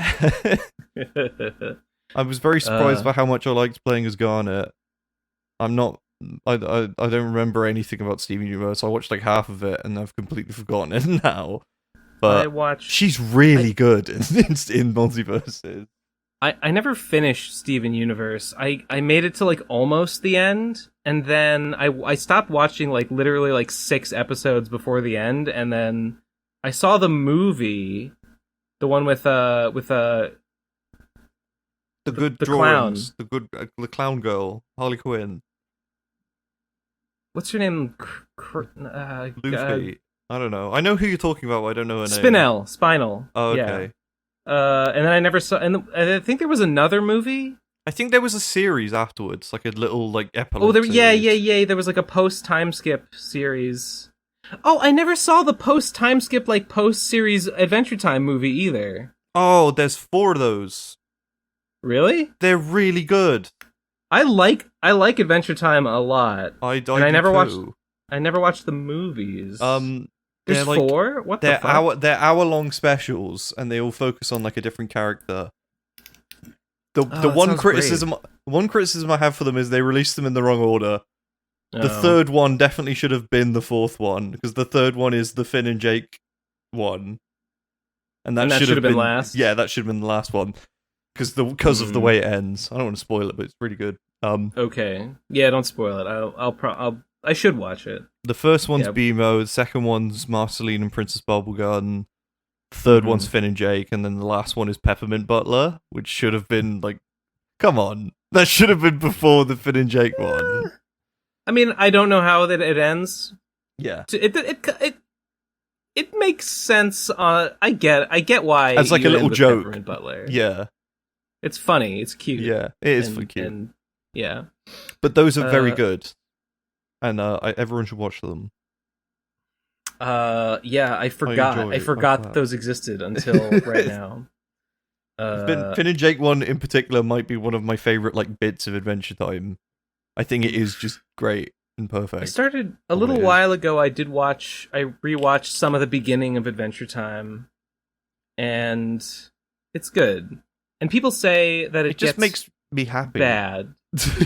people say that it gets bad, and I'll admit there are some underwhelming episodes, but like I remember even watching like late stage Adventure Time and knowing that like it had a reputation that like, oh, it kind of gets bad, it goes off the deep end, it gets like up its own ass with its lore, and it gets boring. But I remember watching latter day Adventure Time and knowing that people say that, but being like, nah, I'm entertained anyway. I'm having a great time, and it rules. What I appreciate is they like commit to that lore. Like they still reference things like that. Like especially in that last episode thingy that I was talking about, they reference the fact that Finn is a reincarnated comet and has like tons of past lives and shit like that, and all that weird shit that they came up with. But they do it in like a cute little like nod way. Like yeah, it's kind of weird, but like, he accepts it because he's Finn, so you know he doesn't give a shit. Yeah. They really just committed to all that weird shit, and they ran with it, and they treated it completely seriously, and I respect it. I don't love the final villain of the actual series Adventure Time, where it's just like some god guy that you see in one episode like earlier that someone summons and is bad. I was like, that's kind of lame. God, should have been. I don't even remember. There was a big red guy that the bad bubblegum man summons or something. I think it's called Grodd. Oh, yeah, the one. Oh god, Gold. yeah, it's called Gold. The one that he sees like when he dies. Yeah. Yes. Well, he's like some kind of force in nature or something. Yeah, it's just like an Eldritch god thing, but I think that's, you know, either set it up a bit more or just make it a little bit more interesting. I don't know. Well, he's mysterious. Well, he's mysterious. I suppose so.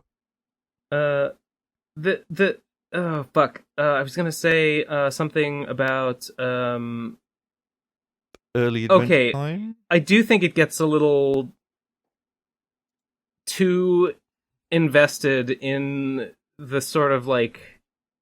Sometimes when it was really going deep on like there's a recurring cycle of fire and ice and candy and slime, and we will explore the like reincarnated versions of these concepts over and over again. Sometimes I thought like they could just left some of that out and it would have been fine.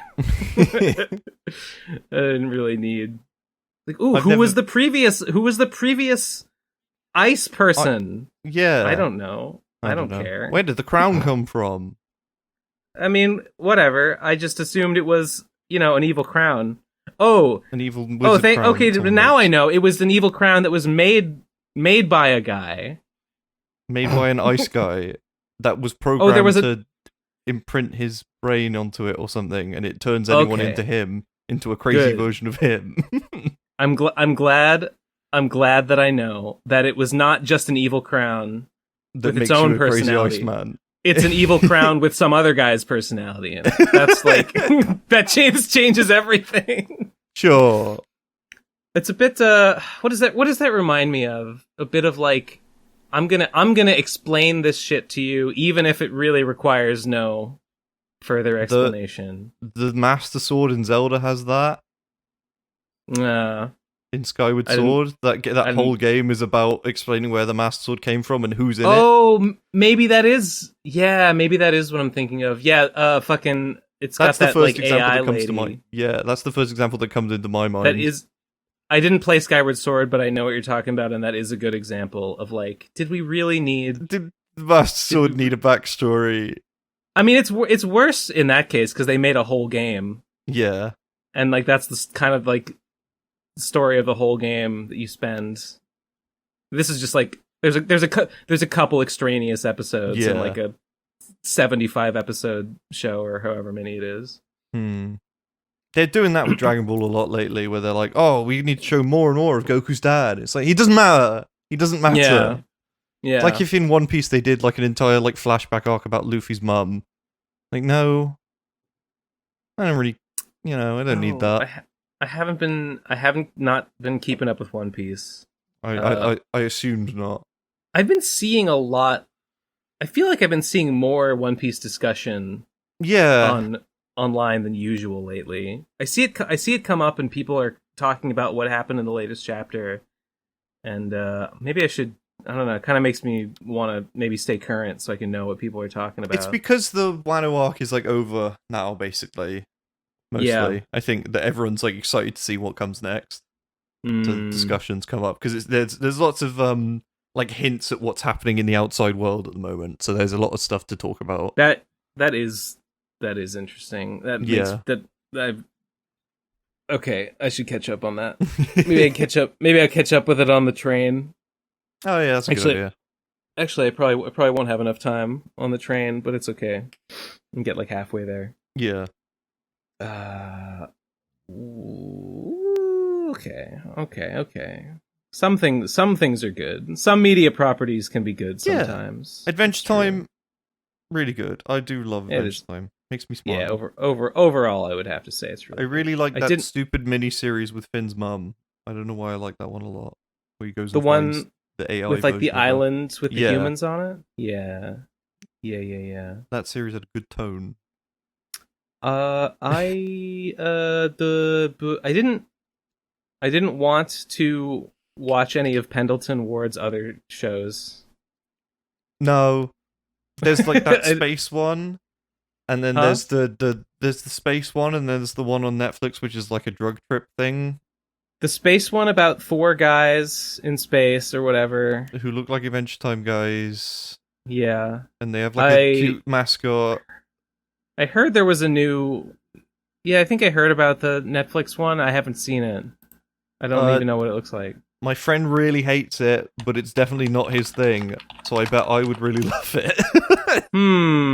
Wait, is it called Midnight Gospel? That's the one. Okay, I saw one episode of that and I hated it. Okay. I've heard it's good. I've heard people tell me that it's good. I think it's a Marmite situation where you love it or you hate it. I think it's the... I saw one episode of it and I thought it sucked. But I don't know. But that's exactly what my friend said. I've always been curious. I might give it a go and see, No, I don't. I think... I swear I tried to go into it with an open mind. Okay, something about the premise of it irritates me. And then I was like, but I've heard it's good, so I swear I'm not gonna hold it against it. I'm gonna just see what it has to offer me, and I did not like what was served. It's like he talks to people about stuff, and then they animate like a fantastical, magical mystery space world over that. Right. I don't know, that blows. I hate that. I don't get what's cool about that at all. What if you do the drug? It make it entertaining. That better not be the argument for it. That's I don't know. The only thing that I would want, like, does the world that it takes place in, does it have lore? But like, they're not talking about that stuff. They're not talking about like some like fantasy world lore. They're talking about like real shit in the real world. So why is it set in a magical like drug trip space land. Ben, it's a beautiful juxtaposition. Don't you understand? Is it? Yes. I mean, maybe. No. Maybe. Well, my initial impressions have been poor.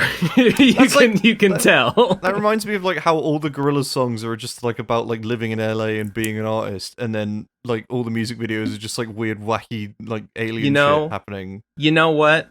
That's fair. Yeah. I mean, some of them are about kind of abstract things. That's true. Yeah. What is just like what is Clint Eastwood about? Yeah, that's true. Wait, what's the one with the windmills? Feel Good Inc. It's about what's Feel Good Inc. about? Corporate. Yeah, exactly. That's the vibe I get. Yeah. Forced happiness. I don't know. I haven't really, I'm not like I've listened to a bunch of Gorillaz. I don't know all their songs. Are a lot of their songs about being an artist living in LA? A lot of their more recent stuff have been about like to me they've come off as just about the experience of being a musician and things like that. And then there's the occasional abstract one where it's just nonsense. They all sound really good. Gotta write what you know. You gotta have something to draw on to like, what am I gonna make a song about? Yeah. I don't know. Interesting. I still like Gorillaz a lot. They did a whole album which was very clearly just a big criticism of the state of America. And that kind of thing. Recently? It was the 2017 one, I think it was, Humans, which is clearly about like thing bad. This shit bad, yo. maybe once in a while Midnight Gospel might sort of stumble into a conversation about some real world thing that like thematically really matches and resonates with some sort of like trippy imagery that they animate for it. I mean, I guess I could see that happen. It obviously doesn't happen all the time. Yeah. But maybe there are some bangers. I don't know. Yeah, whatever, Pendleton Ward, do what you want. I don't give a shit. I ain't gonna watch. I actually didn't know he was involved in that one. That's the like only other thing that I know he's worked on. Aside from that space one, which I think was like a YouTube series. I did not know that he had anything to do with that, actually. I knew it was that guy, Alex Hirsch, was the guy whose like voice it is. Ah. And I thought it was maybe that guy Moynihan. I know Moynihan is one of like the designers and animators on Adventure Time, and I could tell that Moynihan had like a hand in the art style on Midnight Gospel. Yeah. What does Pendleton Ward do now on that? What's I gotta find out. I mean, nobody writes for it. Co-created. What the fuck does that mean? Co-created with a guy called Duncan Trussell. Oh wait, Duncan Trussell. Wait, shit. That's who I meant to say when I said Alex Hirsch. So who the fuck is Alex Hirsch? Maybe he's not involved. Alex Hirsch is the Gravity Falls guy, and I didn't think he was involved with it. I was looking at his Wikipedia. No, Duncan Trussell is the guy whose voice it is. Yeah. I saw Alex Hirsch tweeting out all the notes that he got from Disney when he was making Gravity Falls, which was very funny. Yeah, I saw some of that. That was a good little insight into how fucking horrible this shit is. They're just... I don't remember... do you remember any details? It was like... we're gonna kick your butt, and it was like a note saying like this phrase is too similar to the phrase "kick your ass," and we would prefer if they said something else. It was like really like minor shit like that they would change, and then of course like you alluded to a swear. You didn't say a swear word, but it almost suggests one. And please. And Alex Hirsch's response every time was just like, "You're a fucking idiot."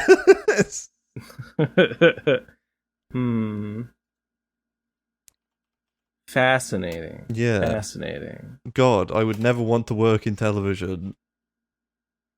Yeah, Because- I see he's created by Pendleton Ward and Duncan Trussell, so I assume that means Pendleton Ward just like he made some phone calls to make it He was happen. like, let's make a thing.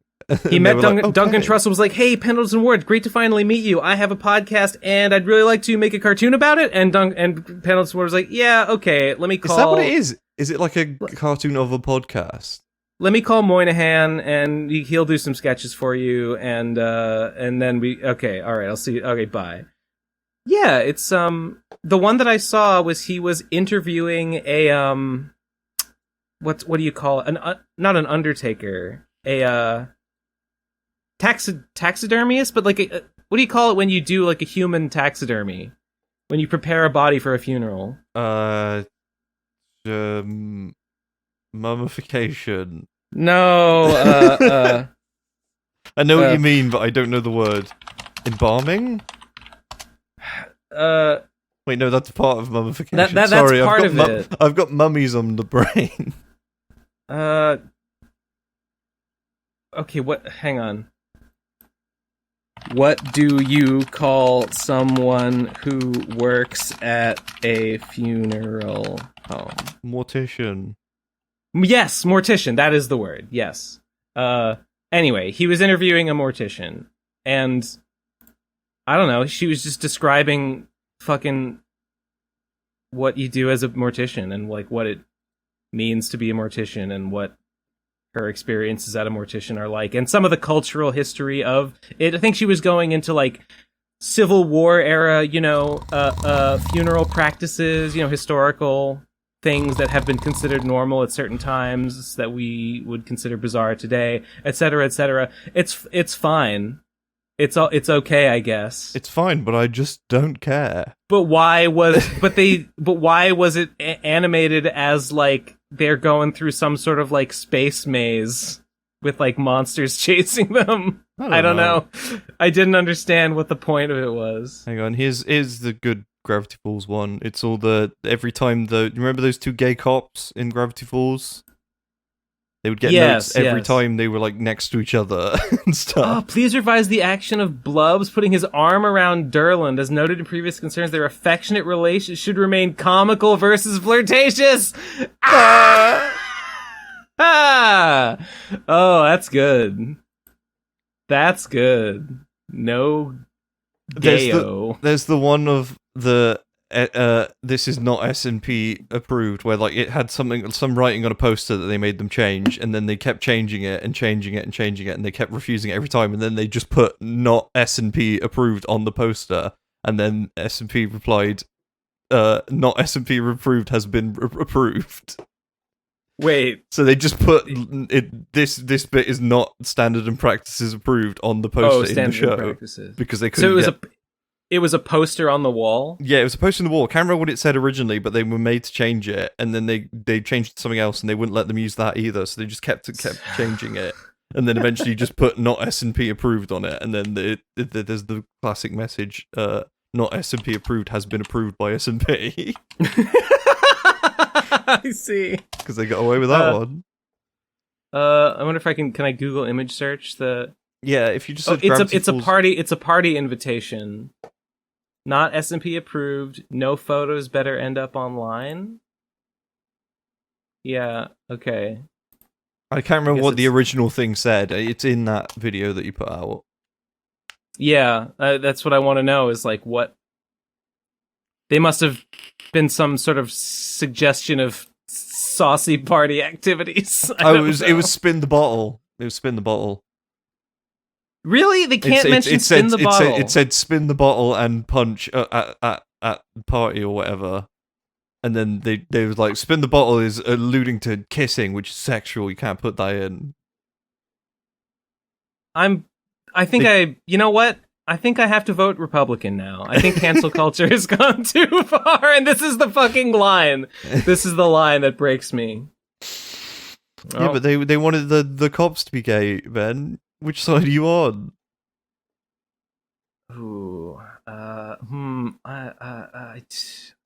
Wait, oh shit. damn it, should I hate them for being cops or should I love them and unconditionally approve of everything they do because they're gay? It's the two Fucking Alex Hirsch, she's a genius. He's twisting our minds. True. You know what? I never finished Gravity Falls either. I watched a bunch of it. It's one of the best. It's one of the best ones. There was a long hiatus, and I never picked it up after the hiatus. That's true. Like, in between episode 10 of season 2 and the rest, I think it was. Sounds about right. I think I saw like 2 seasons of it. But it was damn. Yeah, it looks really good. Those are great. Everything Finale I see is about the best episode. It ends perfectly. It's great. Yeah. I think I maybe should have finished it. Maybe I will at some point. It's one of those. It's like up there with Avatar in terms of just being like, oh, it's planned out from the start. It's only 40 episodes.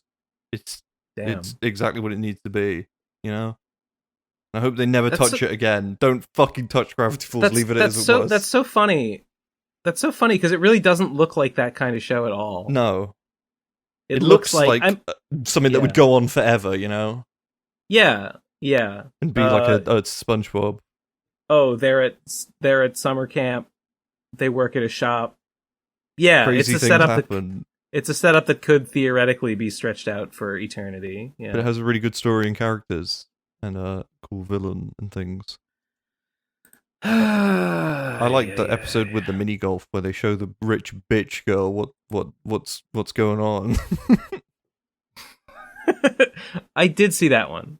There's a bit where the big buff golf ball is carrying it through the poison gas mine and he dies. And they don't address it. He just straight up does sacrifice himself to get the ball to the end of the course. Well, gotta do. I don't know how that got past standard and practices, but Spin the Bottle didn't. Did he do Owl House or something? Did he do another show? I think he did Owl House or the Frog one. Those are two that I'm aware of and I haven't seen. Those are two of that genre of show. Owl House and Amphibia are two Gravity Falls likes, and one I guess is about birds and the other is about frogs. Yeah, and that's all I know about him. Okay, I don't think Amphibia. I don't think he has anything to do with Amphibia. Okay, I think I saw a clip of them referencing Gravity Falls in Amphibia, and that's what I'm thinking of.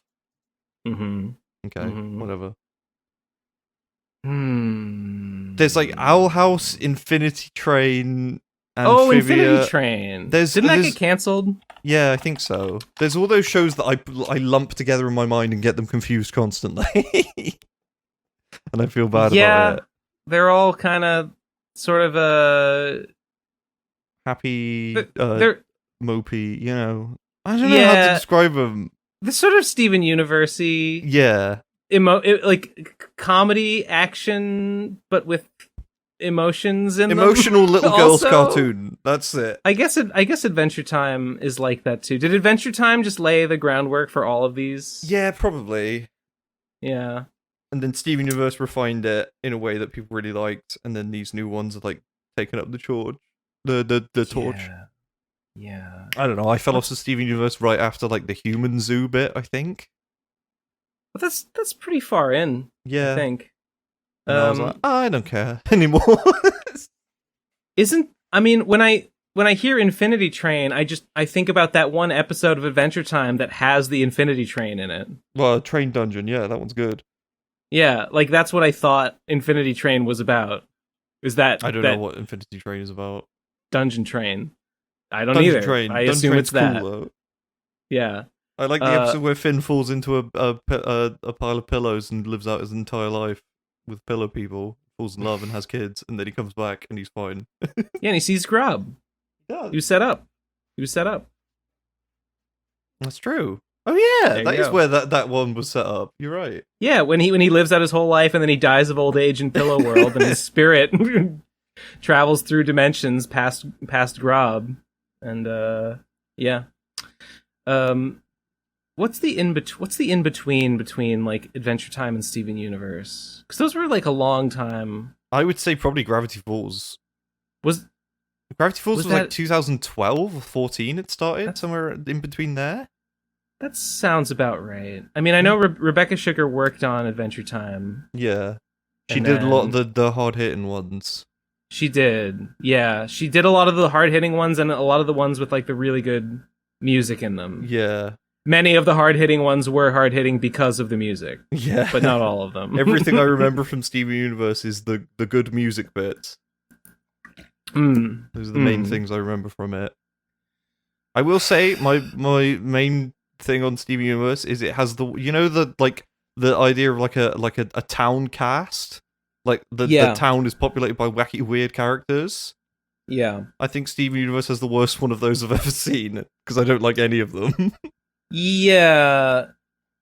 I'm trying to think. Oh god, I mean, yeah, there's like Pizza Family and French Fry Family. Everybody's favorite. There's the Roberto guy.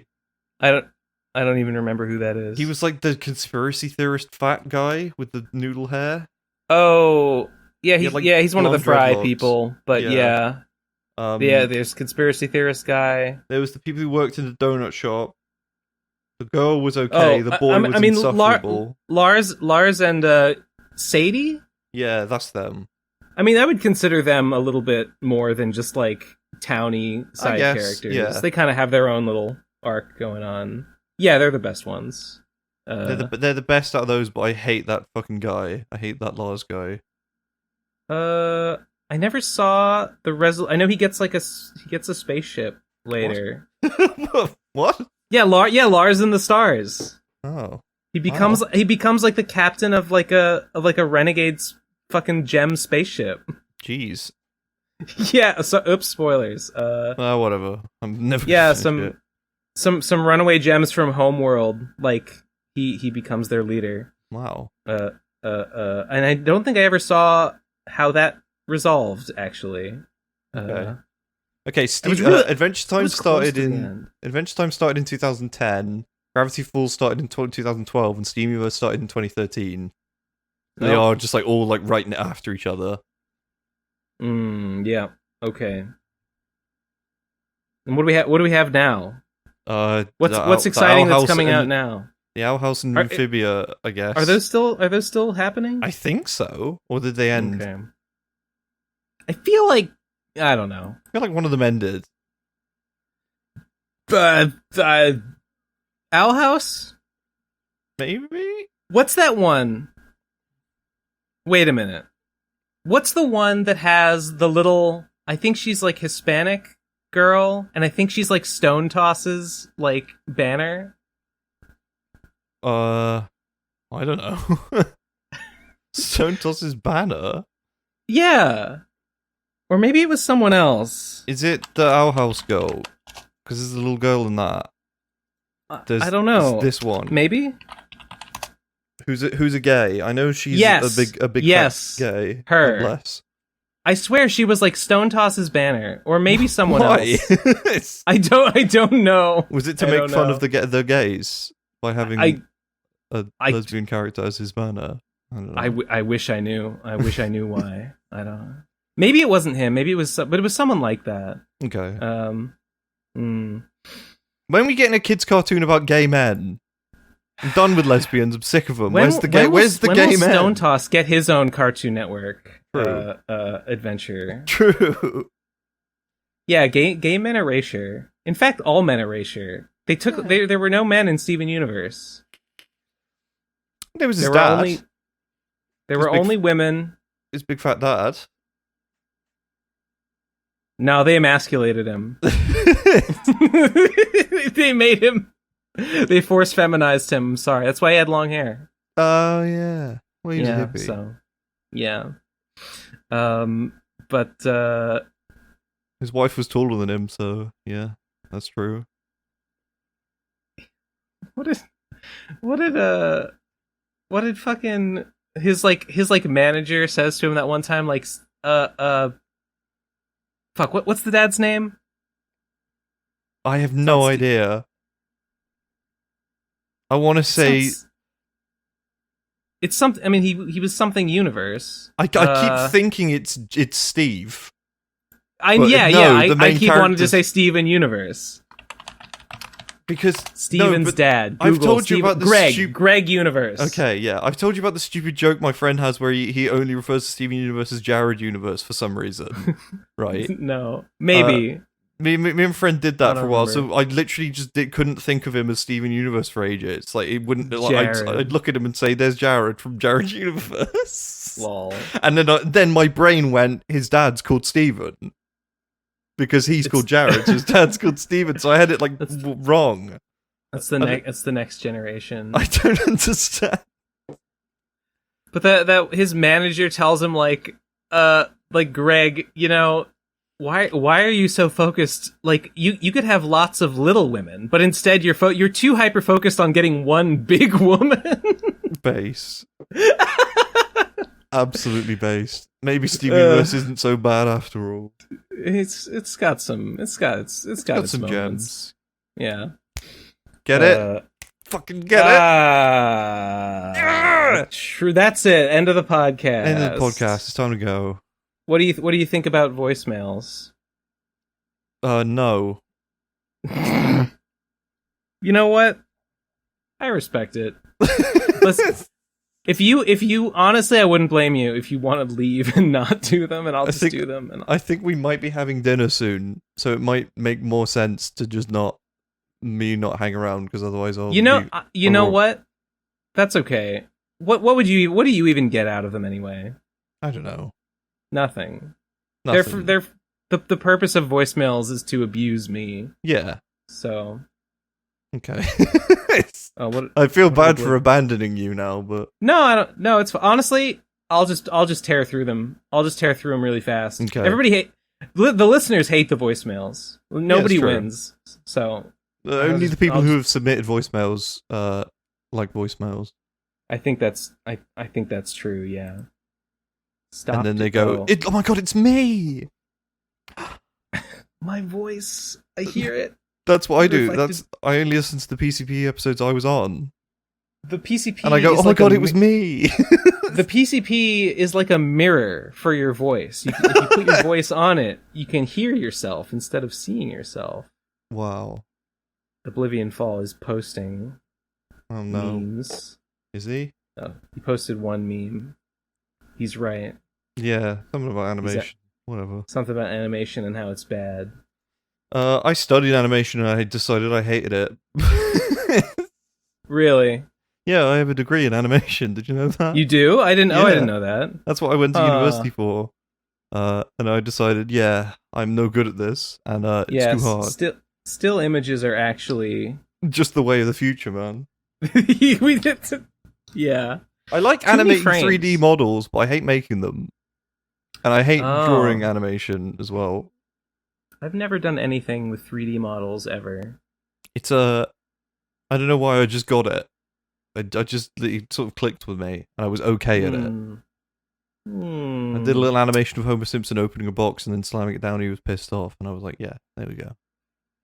One time I applied for like a job. I found it on like Craigslist or something. It was like an animator job for some furry porn guy who I think just needed people to animate some like cartoon. They were not public. They were like for like subscriber only. Like you had to like be subscribed to his like personal website. And it was like, here, I'll give you Flash puppets. And like the application, when I submitted the application, they sent me a box. They sent me a file of Flash puppets, and they were like, here's like a quick scene, like a very brief little scene. Take these Flash puppets, animate the scene. And I was like, okay. And I spent like a few days doing it, like an idiot. And I didn't know what I was doing. So of course I was not accepted for the position, and he was right not to let me do that. But I did try it. You could have made this furry's personal NFTs for him. Probably. Who knows? This was some guy I'd never heard of. Sapphire something? I don't know. I don't even remember. Anyway, I can hear plates chinking and stuff downstairs, so I'm gonna have to scram soon. Well, that's okay. It has been it's people trying to come in. It's been lovely having you on. Thanks for joining me. Thanks for having me. Thanks for filling time. Yeah. Pleasure. Okay, well, have a good have a good meal. I will do. Yes. I will stop recording now. Good. These are good things. All right. Well, I guess it's just me. Here on the Pro Crastinators podcast. Let's rapid fire these fucking voicemails. I pre-downloaded them, which I guess was kind of a waste of time since I'm listening to them by myself. When it's just PCP members, we can just be logged in to the SpeakPipe thing and just listen to them in whatever in browser. But it's okay. I'll post them in the chat just for Eleazar's convenience, so I don't have to make a zip file of them later. All right. First one is called "That Face When the World Kinda Agreed with the Nazis." Okay, 3, 2, 1, go. So Ben and Gabe were talking about the whole like Anne Frank had white privilege thing, where like they're speculating like how did the Nazis treat queer and black people, and the thing is that it's whack because they did not treat queer black people very well, as you might expect. That is whack. In Mein Kampf, Hitler literally blamed Jews for bringing black people to Germany to destroy the white race. I see. I see. And also, like, the Nazis destroyed like some way ahead of its time research into a lot of queer stuff going on in Germany. I heard that was the first book burning. Really was great from, like, research. a trans it was all destroyed by the clinic Nazis, and no one really talks about that. You're not taught about that at school, presumably because the Allied powers didn't really want the bad look of agreeing with the Nazis on some things, so they just like shrunk it down to being only about Jews. Yeah, that sounds right.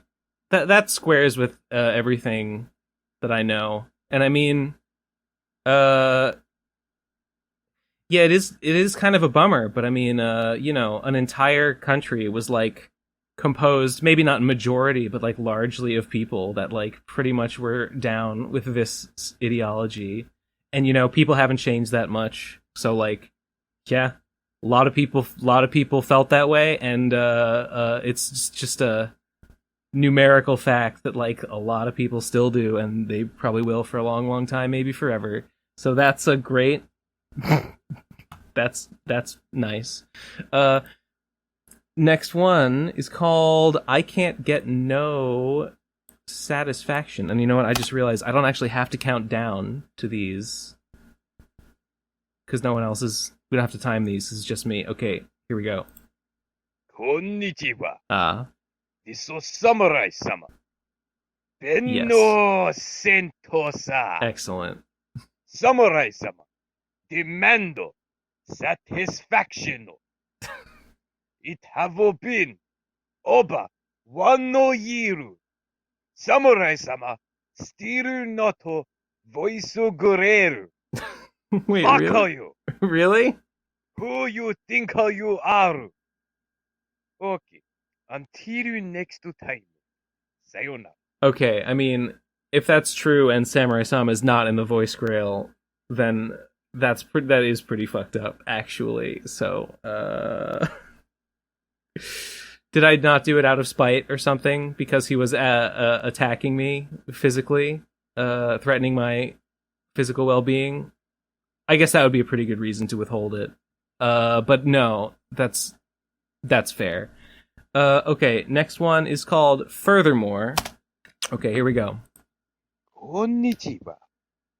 This is Samurai-sama again. Samurai like to apologize for previous outburst. Samurai-sama go anger management course. Try lower blood pressure and save samurai marriage. But when no Samurai-sama think of Benno Sentosan, Okay. get very, very mad. But Samurai-sama try. Samurai apologize. Just gotta do the best you can do. Okay. Until next time. Sayonara. That's very big of you. Very big of you, Samurai Sama. Okay, next one is called A Song. No, I won't count down. Here we go.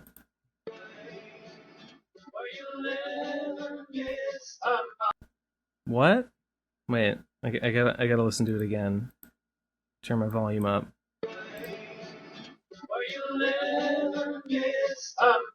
I can't. I'm sorry, I can't make it out. Good one. Next voice meru. Happy birthday, Ben. Yeah, thanks very much. Better safe than sorry, Ben. Okay, here we go. 3, 2, 1, go. Shit. Fuck me, Ben. You've been going to the toilet a lot during these podcasts. Has something changed? And well, maybe you should go doctors, get this checked up. I pee a lot. A lot. I pee a lot. You know what? I drink a lot of fluids to stay hydrated. I've always peed a lot. I think so. And I drink a lot of fluids to stay hydrated, and that's on purpose because I think it will help to prevent kidney problems. I think I may have been insufficiently hydrating back when I had those kidney issues a couple years ago. So to avoid that, if peeing a lot is the price I gotta pay, well worth it. Next one is called Life. Okay. Here we go. When life gives you lemons, you make lemonade. But life didn't give me any sugar. So I go to life and I ask for some sugar. And it says, yeah, it's in the mail. Some sugar. So I go home, and there it is, my sugar, but with an invoice. I go back to life, and I say, I can't afford this. So anyway, I'm working Groceries for life are so expensive. for some sugar I didn't want, for some lemons I didn't ask for. Life's a bitch. Then why did you work for her? If you hate your jobs, if you hate working for life so much, then why don't you just work for someone else then, huh? It's the free market. Very droll. Next one is called Sucks That All the Cool Guests Vanished and Died in Real Life. Yep. Simmsy was the latest victim of that epidemic, so so tragic. Taken from us too early. 3, 2, 1, go. Fuck. Where the fuck is Simmsy and Cyber Shell and Gamers Tavern? What the fuck? They used to be on like all the now. What? Why is? Ah! You know what? I have not asked. I only asked. I mean, guests are welcome to join whenever they want, but I was just talking to Simmsy for unrelated reasons this morning. And I mentioned that I was going to start the podcast, and he was welcome to be on. So that's why he joined today. But I just have not reached out to those other guys. I did a while back. I think I did ask Cybershell if he wanted to be on, and he was like, I can't do it this week. I'll do it another time. And I was like, okay. And then I never asked again. And I don't know. I guess I just, I haven't been very proactive about reaching out to guests to be on the podcast because, and this is going to sound bad, and I'm sorry to say, I almost feel like I'm insulting you, the listener, by saying this, but I have just not had a lot to talk about, and I feel like I've been focused on working on some stuff and getting some stuff done, and I kind of feel like maybe I'll have more to say to guests when I have more stuff that's been recently put out, and maybe some more stuff that's going on, like, say, the Kickstarter, for example, or that video that I'm working on. I don't know if that's irrational. That might be irrational. But that's how I'm approaching it. I just haven't been asking guests very much. But I mean, hey, if you want someone on, tell them to come on the podcasts, and maybe they will. Basically anyone who's previously been on is welcome to come on anytime. I'm just too stupid. End of sentence. Okay. Next one is called it's an Imgur link. So let's see what's going on there. Okay, Ben and Nate, the guy who shows up every fucking episode. Oh, it's because Nate used to be the one that showed up every fucking episode, and now it's me. Well, I was always there was a stretch there. There was a stretch there where I was not on as much, which was, I don't know if I think I've mentioned this before. That was because I had a terrible girlfriend who was like really weird about it and would like get angry at me if I did things at certain times. And PCP was something that she would basically hated whenever I did it. For some reason. So for a while there, I was not as much on the Other than that, though, I think I was one of the more regular people.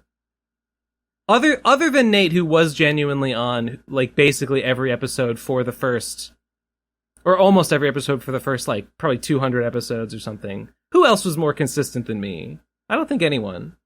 But I mean, anyway, point taken, I guess. I mean, I guess you're just right. I agree with the meme. Next one is, oh boy, it's another son of a glitch. Let's fucking go. My favorite show on the internet, son of a glitch. Welcome to my favorite show on the internet, son of a glitch.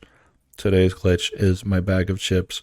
My bag of chips is green, but yesterday my bag of chips was orange. Who is to say that tomorrow my bag of chips might be blue or pink?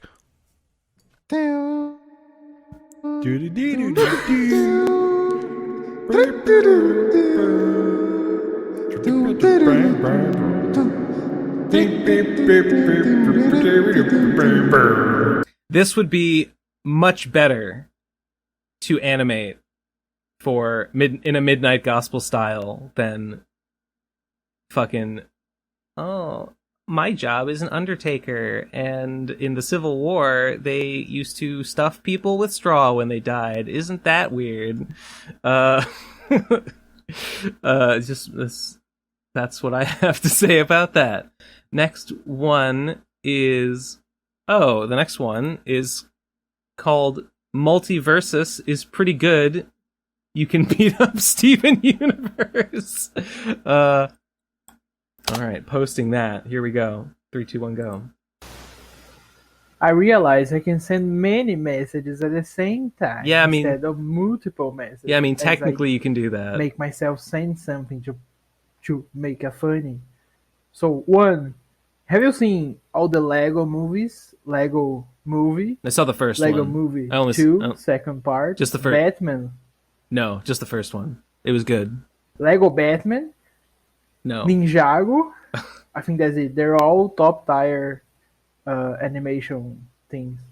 The first one looked really good. Also, 2, how do you draw? I have a tablet thing, but it feels so weird comparing to actual paper and pencil. What do I do? Yeah. I used to sketch in a sketchbook, and then once I got my Wacom Bamboo, I just used it all the time.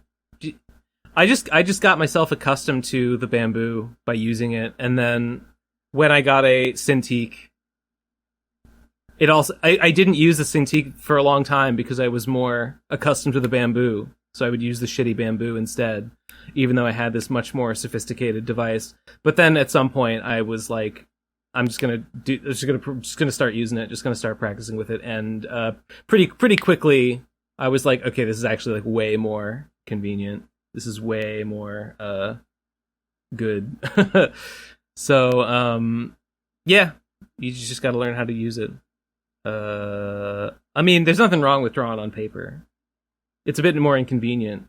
You gotta scan it and stuff to like post it, but just get a scanner if you like that sort of thing. That's totally fine. Next one is voice. It's just called voicemail. All right, here we go. If you could instantly learn any language, what language would you choose? I mean, I don't know. My answer's boring. I'll probably just pick, I don't know, just pick whichever one the most people speak. Cantonese. I don't care. I guess maybe Spanish. I speak a little Spanish. I took it for years and years in high school. So yeah, probably just pick Cantonese. More people speak that than Mandarin, right? Yeah, whatever. Just whatever lets me communicate with the most people. I don't care. Other than that, I have no particular proclivities. Next one is called Read Dash. Sorry, that's such a boring answer. I'm sorry, it's lame. But that's me. Next one is called Redashted. 3, 2, 1, go. Yo, Ben, you've been talking a lot about Mega Man and specifically like how many games there are in each sub-series of Mega Man and stuff like that. And I'm surprised that in all of that, this one thing hasn't come up. So I'm going to assume you don't know and probably break your heart live on air. There was a Mega Man's Legends 3 that was made almost to completion and then just never released for really dumb corporate reasons. So have fun with that. P.S. I thrash on your Ben Solo cast. I thrash upon it. Get punked, purple, pop, pop. Kind of true. Fire Boys is cringe. Go vape, piss you, cop kisser. Kind of. It is at this point a solo cast. No. Why would you think that I don't know that? No, I am aware. I didn't know it. Because I never played the Legends games before. But now I played the first one and I was looking into the second one. And yes, I am aware that there was a 3 that was canceled, like way later. And I was not sure why it was canceled. I assumed it was bullshit, and apparently, indeed, it is. And that's, yeah. Seems terrible. Seems like really, it's like awful and tragic and like senseless. So. But yes, I am aware, and it's a bummer. I will play 2, and then I will regret, and then I will probably be sad that I don't have a third one to play. Maybe I'll do that this week if I get the chance. Good voicemail.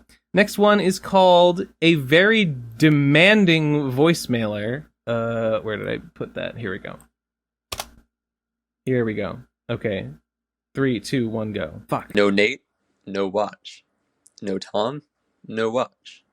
No Davu, no watch. You're gonna be not no watching Mage, no watch. A lot. No Jesse, no watch.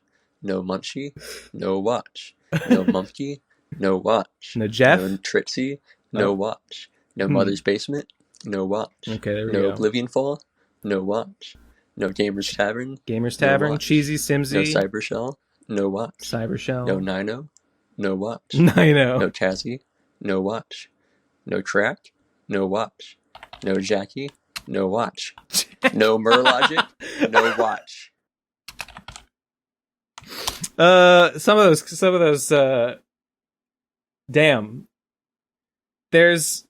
Well, I feel like it doesn't even need saying that you've never listened, never watched a single episode. So I mean, you're actually this is actually the normie opinion. Actually, most people have these criteria because they'd never watch any episode. So you're actually basic. This is basic taste. Is just not watching any PCP. So lie in that bed for a while. The next one is called Ben, sorry to hear you're moving out of your funny apartment. I'm gonna miss it so much at gotoanothershittyplace.com. Yeah, I cannot wait to get out of this dump. Especially now. Oh, wait, the small fly has landed. I repeat, the small fly has landed. It's right in the corner. Can I get it? I did! Wow, I didn't not expect. I had to...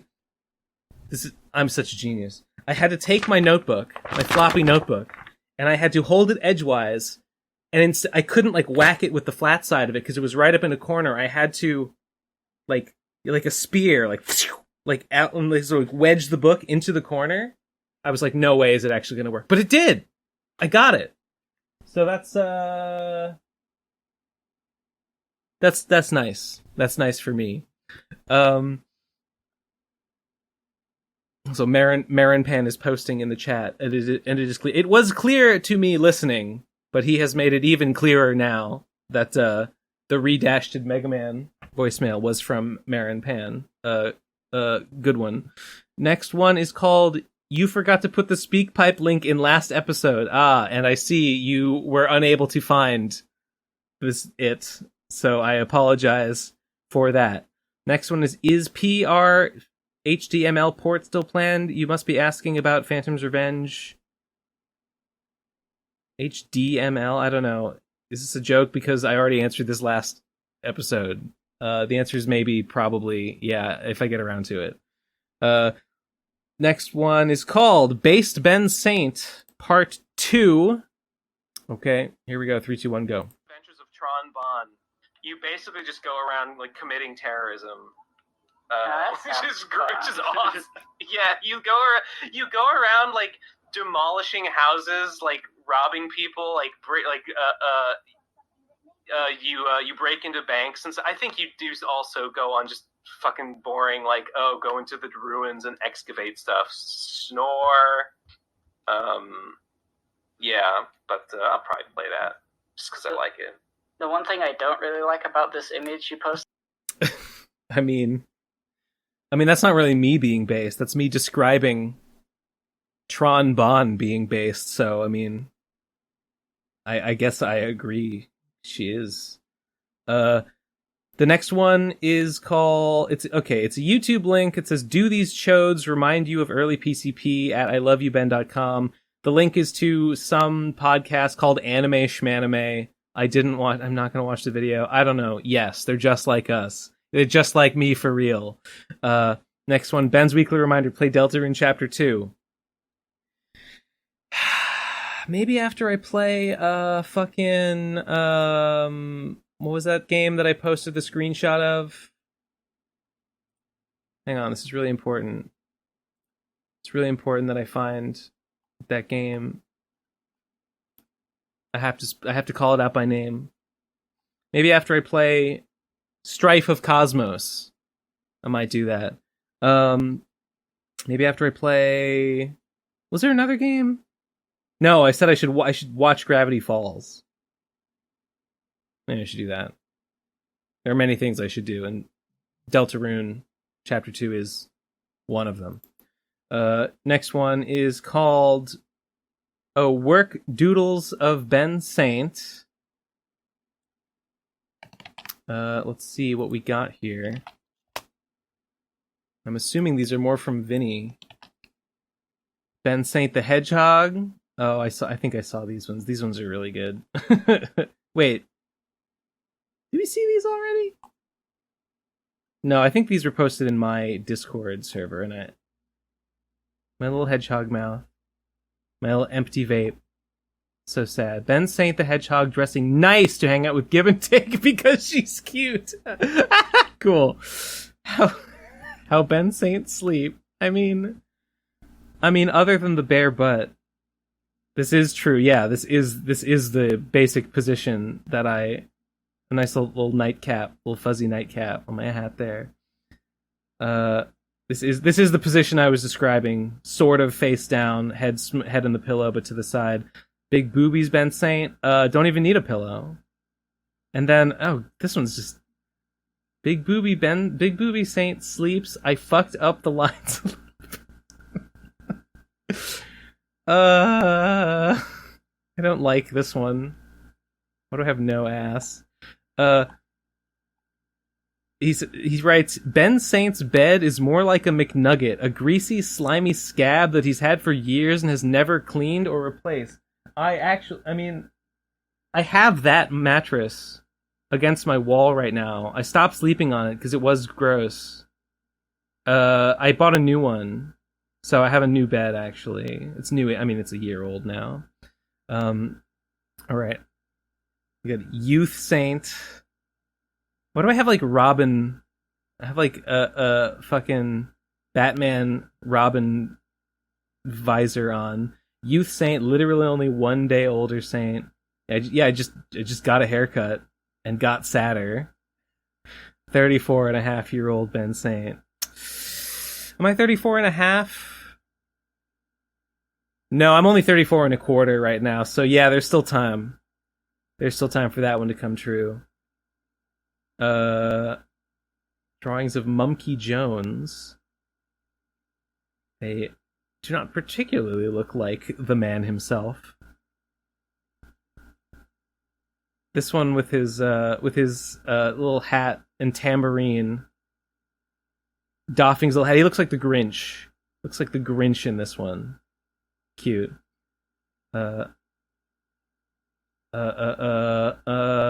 Rings. He has little rings he dances with and plays with, juggling for a crowd or clanging them together for a song. I kept imagining different kinds of monkeys. And then he's a monkey dancing on the street with an organ grinder. It was just a caricature I like. That's not an organ grinder. That's like a cricket bat. He's whacking with a drumstick.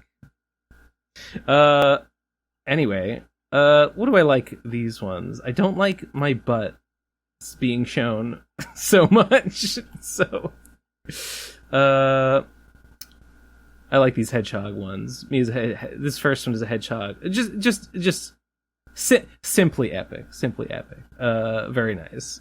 Thank you. Appreciate it. Okay. Next one is... Oh, we've got another Imgur album. Is it just... Oh. Garlic bread and bread. Yeah, I see.